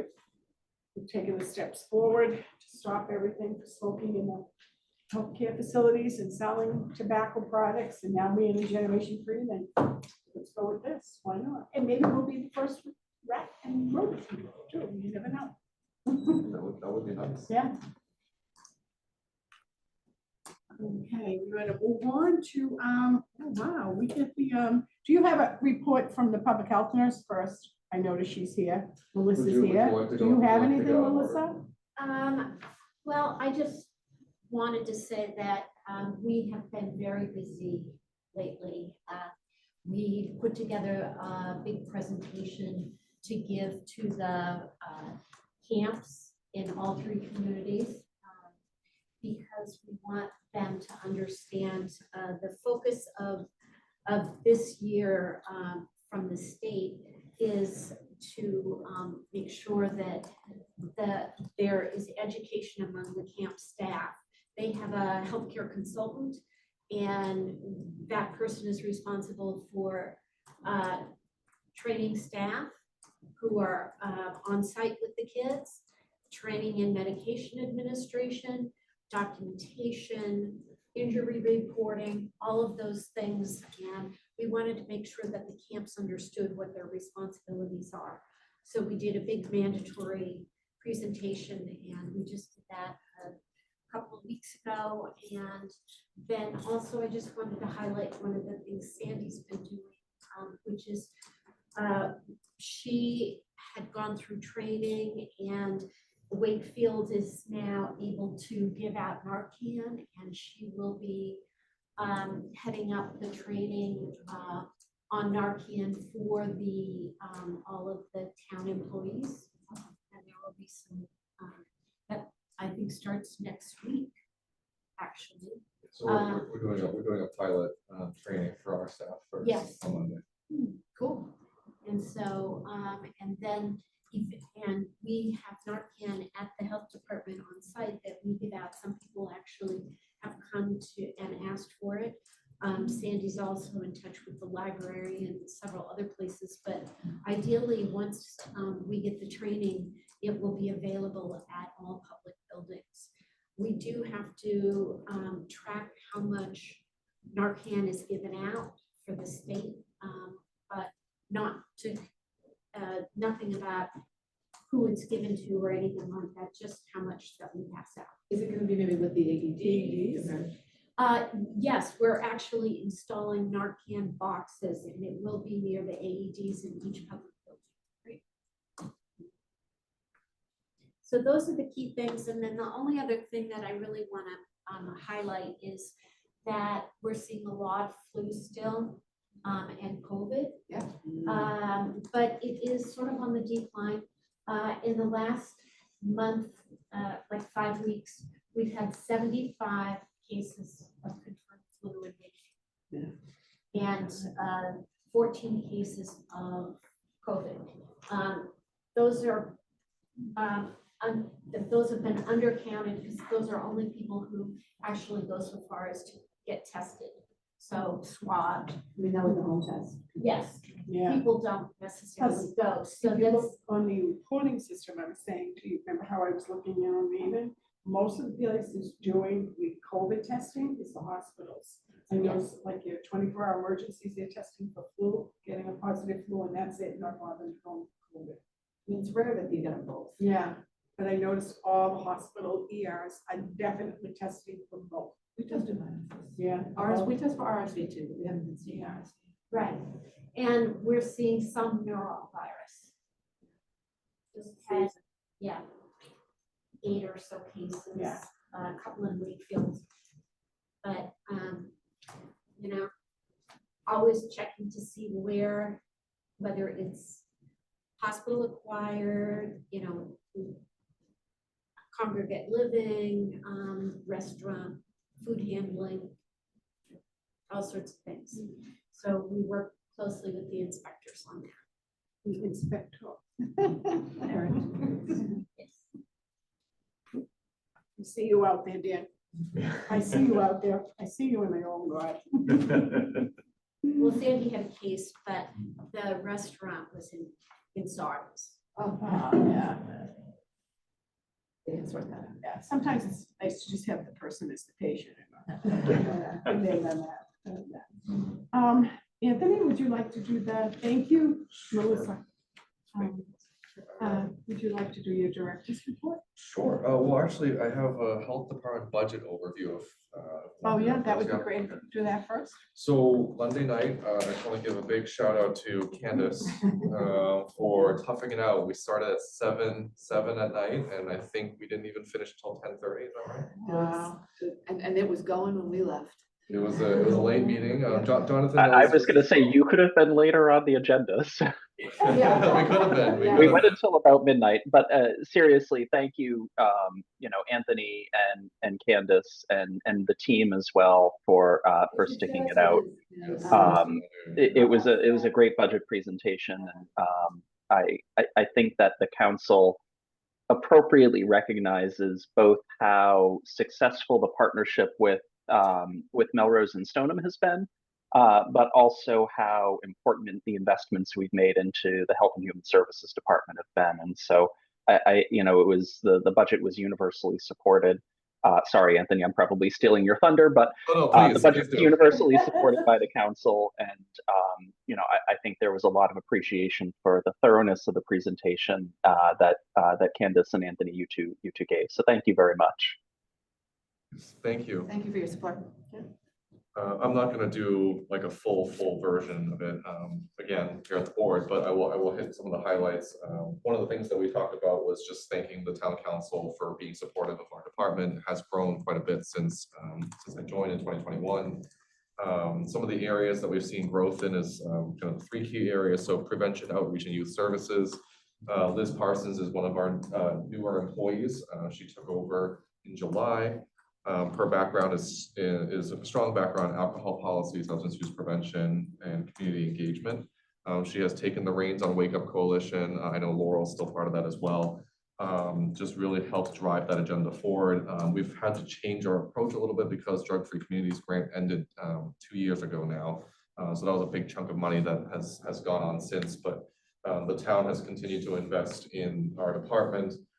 We actually shifted some money and received a $4,000 increase to our social services and mental health services line, which we will be using to support social services work as well as prevention work moving forward. With all that being said, we continue to apply for grants. It's a tough environment right now to apply for state and federal grants.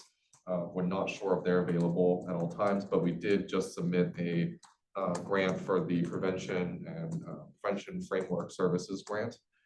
It is a large grant. It can be up to $250,000 a year, up to 5 years. We submitted it with the city of Melrose and the town of Stoneham as one group. This grant, if we do get it, would help support a lot of our programs that are existing right now for substance use prevention and bullying in the schools. We would look to kind of expand those programs and continue that with the funding that's sponsored. So it's a competitive grant. We hope to hear back sometime in the August, September range, but obviously having these strong staff members on our team has made it that much better. So Liz Parsons, we actually our new member on that team is Madhu Mohanraj. She actually came in after Amy C moved on to the schools. Madhu has taken that spot. She works primarily with our high school students and our middle school students in the youth action team. She has been a wonderful addition to our team. She has great experience working with youth in her previous positions. She's actually a current master's in public health student at Boston University. So she brings a wide range of experience as well. And then our newest member to the department is Sandra Seguenza-Hache. She is our social services coordinator. She takes the spot that Jason was in before. She has been with us for just about 2 months now, and she has just hit the ground running. She has integrated very well with our food pantry. She picked off right where Jason left off. Lots of the clients have now come back and been able to access those resources again. She spends 2 days at the food pantry and 1 night, Thursday nights. Actually, it's 8 o'clock. She might actually be in the food pantry or just left. No, she's Oh, in the book, today's Wednesday. giving a presentation tonight. Today's Wednesday, actually. I thought it was Thursday. So tomorrow she will be at the food pantry again. So she is there Tuesdays and Thursdays, during a day for 3 hours, and then she'll be Thursday nights as well. She is fluent in Spanish, which has been extremely helpful for our team and our residents as well. She has worked in a wide range of areas, has worked with all age ranges, so has been a great addition to our team. So we plan to have a better grasp of the numbers of people that we've helped for the board at a future meeting, but she's already helped well over 40 people. That's many families that have come to her for resources. So we're excited about that. Inspectional services, Dan has done a great job, Aaron as well. Just doing food safety inspections, permit reviews, enforcing the sanitary code, housing inspections, and all the other inspections that are out there, dumpsters, body art, body work, all of those things. Just in 2024, our team has conducted 190 routine food inspections and 45 follow-up inspections calendar year. So this is to ensure compliance with health and safety regulations. Just to give everybody an idea, we're actually now about 3 months into the new year. We're actually in a really good spot. We have had no concerns so far, major concerns with any of our restaurants, which is a testament to the work that the restaurants have put in, as well as our inspectors. The education has gone a long way. Prevention is our biggest tool, and our restaurants seem to have taken that to heart. So we really have had great inspections in the new year.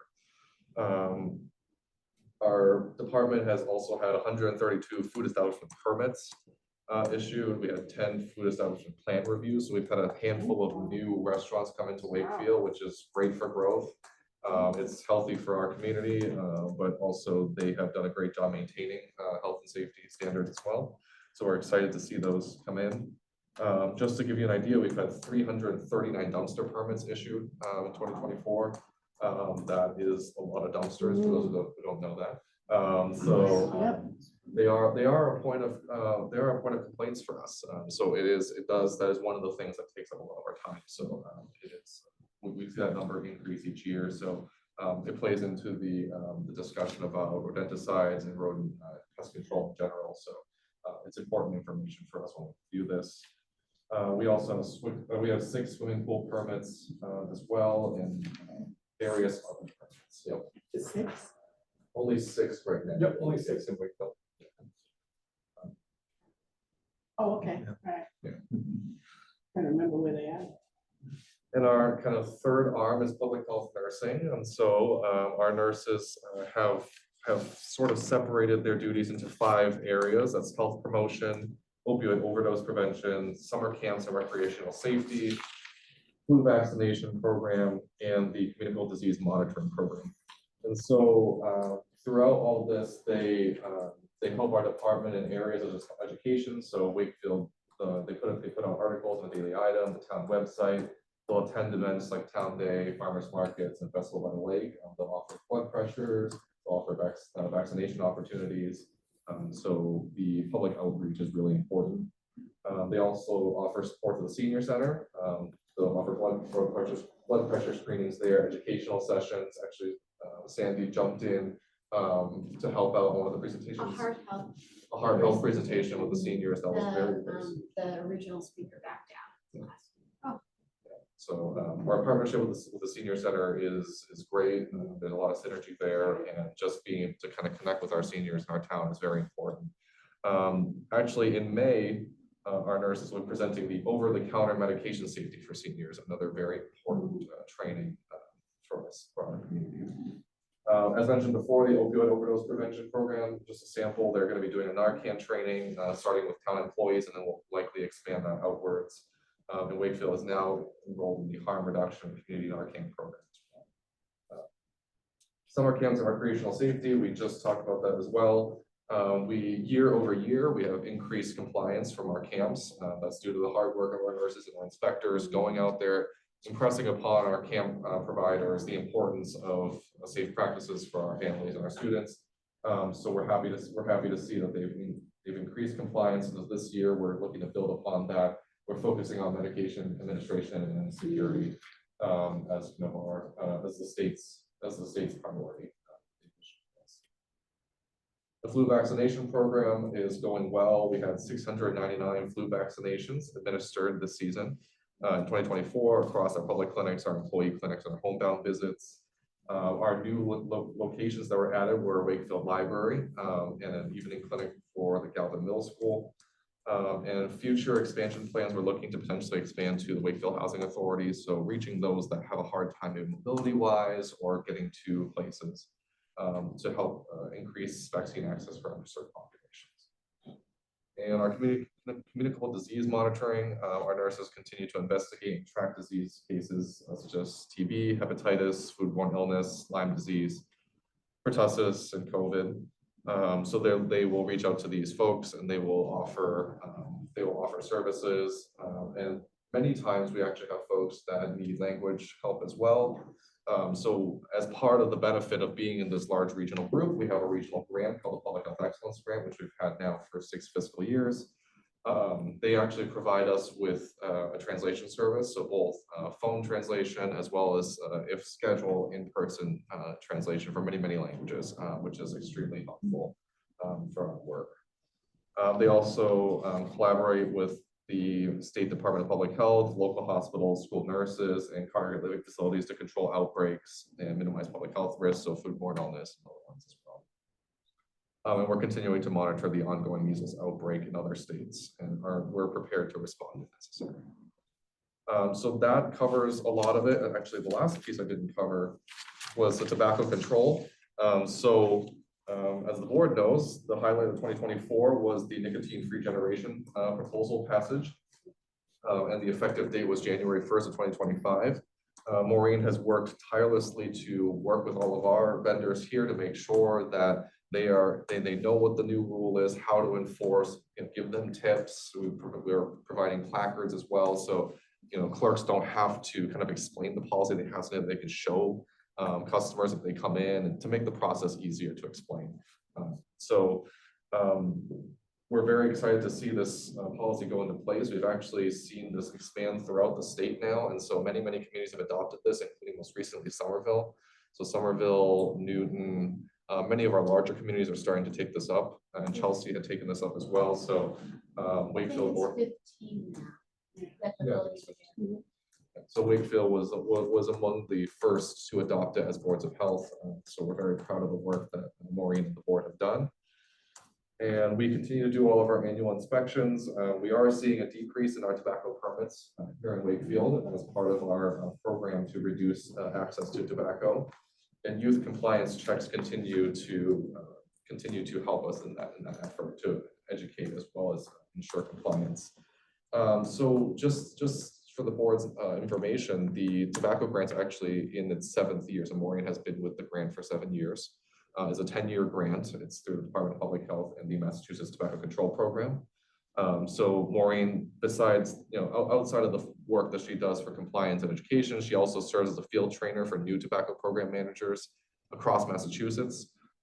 She also works with the Public Health Nurse Association, the Massachusetts Comprehensive Cancer Coalition, and other coalitions in our area as well, to increase outreach and provide training on best practices. And actually tonight, she is at the Metro Tech's Substance Use Prevention Awareness Night, along with some of our other staff as well, to spread the word on substance use prevention. So incredibly proud of Maureen's work. Without her, we would not be able to provide this level of education compliance. And a shout out to her for the presentation at she did it, the Northeast chapter of Public Health Nurses. She presented all the newest tobacco products, the cancer and all that. It was amazing. There were 20-something communities on that, between in person and on Zoom, and we're very appreciative that she took the time to come and explain, and to also explain the tobacco-free generation, which a lot of these communities have not started yet. They had a good background. She did a fabulous presentation. Should join us at town council. Yeah. Yep. And other than that, does the board have any questions? Yeah. Please You go always ahead. have something, don't I? I know, Anthony. It wouldn't You're be waiting for that it wouldn't be day. like you to not have a question. I know, without having a comment, that's what I get from being in charge, right? First of all, I know we talked about CPR classes, Yes, okay? correct. And I had asked about when doing choke saver classes, and that if we could change the policy, and if we're gonna be doing choke saver, that we also institute with the basic CPR. That has been a recommendation I have asked for the past couple of years, being an instructor and doing food. And there's another community that I know that she's doing that now, and it is working, and I really think it is a recommendation. If you're going to teach them how to choke, you better teach them how to do CPR too, because it could be the possibility that they're going to have to do that right afterwards or before, and you can save lives. Let's face it, we can save a life. And I also wanted to know on the I think it's mad. Say what you're gonna say. Yeah, he goes, now what? Did you see the FEMA training, the free training for FEMA? Yes. Did you, So are you sending any, is anybody, I wish I could go, but that's our conference. It's going up until the 15th. Elaine's talking about a different one. A different It's one. a 4-day. Okay. Yeah, this is the 4-day one on the organizing and planning of emergencies and stuff like that. It runs from the, oh my God, I just turned 20. Is it a 4-day training? 5:12 to 5:15 from noon to 4. Is it every day? I thought it was. Every I thought it was day. like it was offered 4 times. Is it? No, it's No, a it's- It doesn't 4-day. have 4-day. 4-day thing, yeah, because I would have done it, except for it's right in the middle of our Right. conference, Okay. yeah. Yeah, we want to make it available to our staff. 4 days is tough to be occupied for that time period. I mean, we can take a look and see if any staff are interested. It's obviously open to that. Yeah. So I think it might receive use. No. Well, obviously they it- won't be FEMA talking never about gives Yeah. CEUs, Okay. but yeah, you have to register by the 28th of April. Okay. In fact, I would have done it for you, but unfortunately. Yeah, we'll make it available to all of our staff. It's tough because it's 4 days, but I know. if I staff know. are interested, it's better to have that knowledge base than not, so. But there is that 1 day training. Yes, there's a 1 day training. Was there limited space? They were gonna open it up in a few days. I think Right. After the 26th or the 28th. Wasn't it like one person per community? Yeah, I think you're right. One per community. I know Melissa's going. I'm to going. that training, but because we have 3 communities, I think they'll be more flexible. in this level of slots. Right. That one's gonna be a good training as well. Yes, it's an all-day training in Chelmsford. It may just be more accessible, because it is at least just 1 day, so it's not spread Yeah, across 4 this days. is hard, but it's one of those that's really strategic planning and it is really good. So that would be important, I think, for our staff. I don't need you to go to anything else. Or ask you, yes. Well, I'm glad you brought up the choke saver and the CPR. We work very closely with our chamber of commerce here. They've partnered with us in the past to offer trainings. I'm sure there'd be a great appetite to offer CPR and choke saver. Do you know of any instructors that? Do I know of any instructors that would be free to teach? Is that what you're I'm saying? just passing That it back are to you. I free? just- That are free, yeah. I know there's myself and Kara's an CPR instructor. Yes, CPR, not choke saver. As long as you have the new dummies. Yes. And you don't have Through the the new grant. laptop, the things that go with them, do I you? don't think it's the No. laptop. You don't have model. that new one, and yeah, because that there's another new one there that's like blows your mind away when you teach CPR. But at least if you have something and do you have all the new tapes, I don't have any tapes. I can take a look. No, I think we just have the kits. It's Well, just like this. I don't know if she did her CPR training through the same company that I do. I do the same company that does most of the health departments and stuff. So if we have to, we probably have to be able to buy one of the new tapes. And this would be a wonderful room to do CPR and choke Sure, saving. absolutely. And so it would depend on how many people you have. I forget the ratio of, instructor, but sometimes there's a nurse around or something from public health nurses that I can swoop in. I Yeah, can ask. maybe. Yeah, a lot, well, as long as they're instructors, you know what I Yes. mean? Some of them are very good. We do our own chapter and we all volunteer for that. And there's a couple of them that are very good. We all owe each other favors. We try to work together in public health. We all do that together. So, and maybe the community that just got written up, how they put this policy into place. I know why, but she talked to me about it and, we could even, maybe she may even have, she's an instructor herself and has 2 or 3 of her nurses, so maybe she'd even loan this somebody. I can ask her, really, if Carol is interested, and we can set up a date and a time, that would be really good. Sure. So what I'll do is I'll reach out to our chamber and kind of figure out, maybe we'll do like a joint event or something. This is actually a really good room for it. Yeah, this would be perfect. Yeah, so we'll get in touch. We'll pay your hourly It's one rate. of my other- I have to wait, my election's coming up, so you know how it is. Should we talk next meeting? Yeah, we can surely talk about next meeting, which I have a question, because what did we say, Anthony, I know we kind of ran by this. I know that, what is that? See, at the construction on RSV is the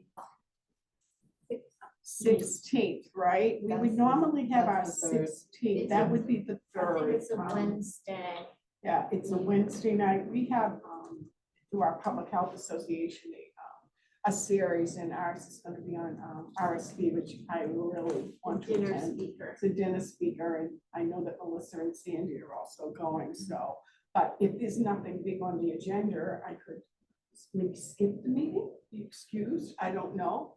Or the other thing is that the following week, if we waited till the following week, that's April vacation. Are you away April vacation? Yes. Yes, okay, I was right on that. Yes, you Very were. good, Elaine, very smart. And it would also It's the week be, of the 21st. the following week would be the 22nd is the town election. So, and I don't think we have a date for town meeting yet, right? Am I right? May. No, We it's do? May. It's May, May 5th. Yeah, May 5th. 5th? Sunday. That, okay.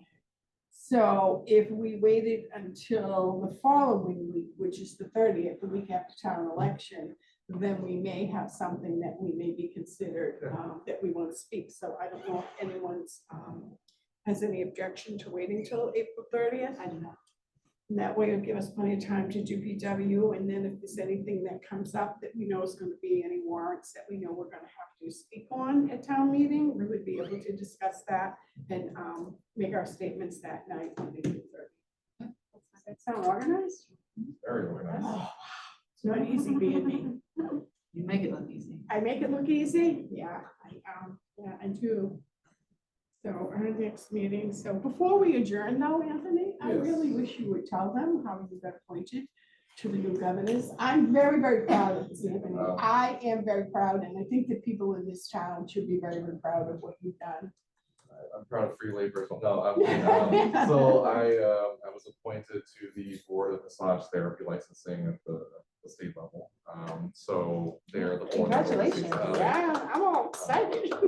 It's a good opportunity. I think we've talked a lot about body work and massage in the past. It's been a point of contention, I think.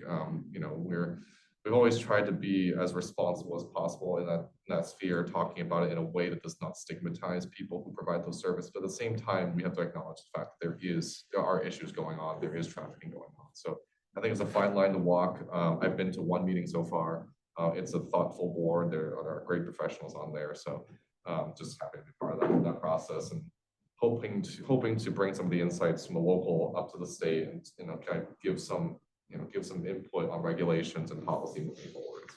And I think you've done a lot since you came here, and you've done a lot of investigating and trying to make sure all the regulations are followed. And now to have someone who has the actual experience of having some problems and some difficulties to be on a board like that statewide, which we have in public health wanted for years and years, and we finally have succeeded in having that. So I am very, very proud, because I heard all about it, and I heard from other people who said, "Ooh, I said, I already know." So public health is very little circle. Insular. You know what goes on everywhere, and I was very, very proud of it, because I think that it's an issue that has been long in the background without really being brought forward and being regulated. And for someone like Anthony, who has, experienced it firsthand here, is going to be able to speak well about it. Right, Jonathan? Am I right?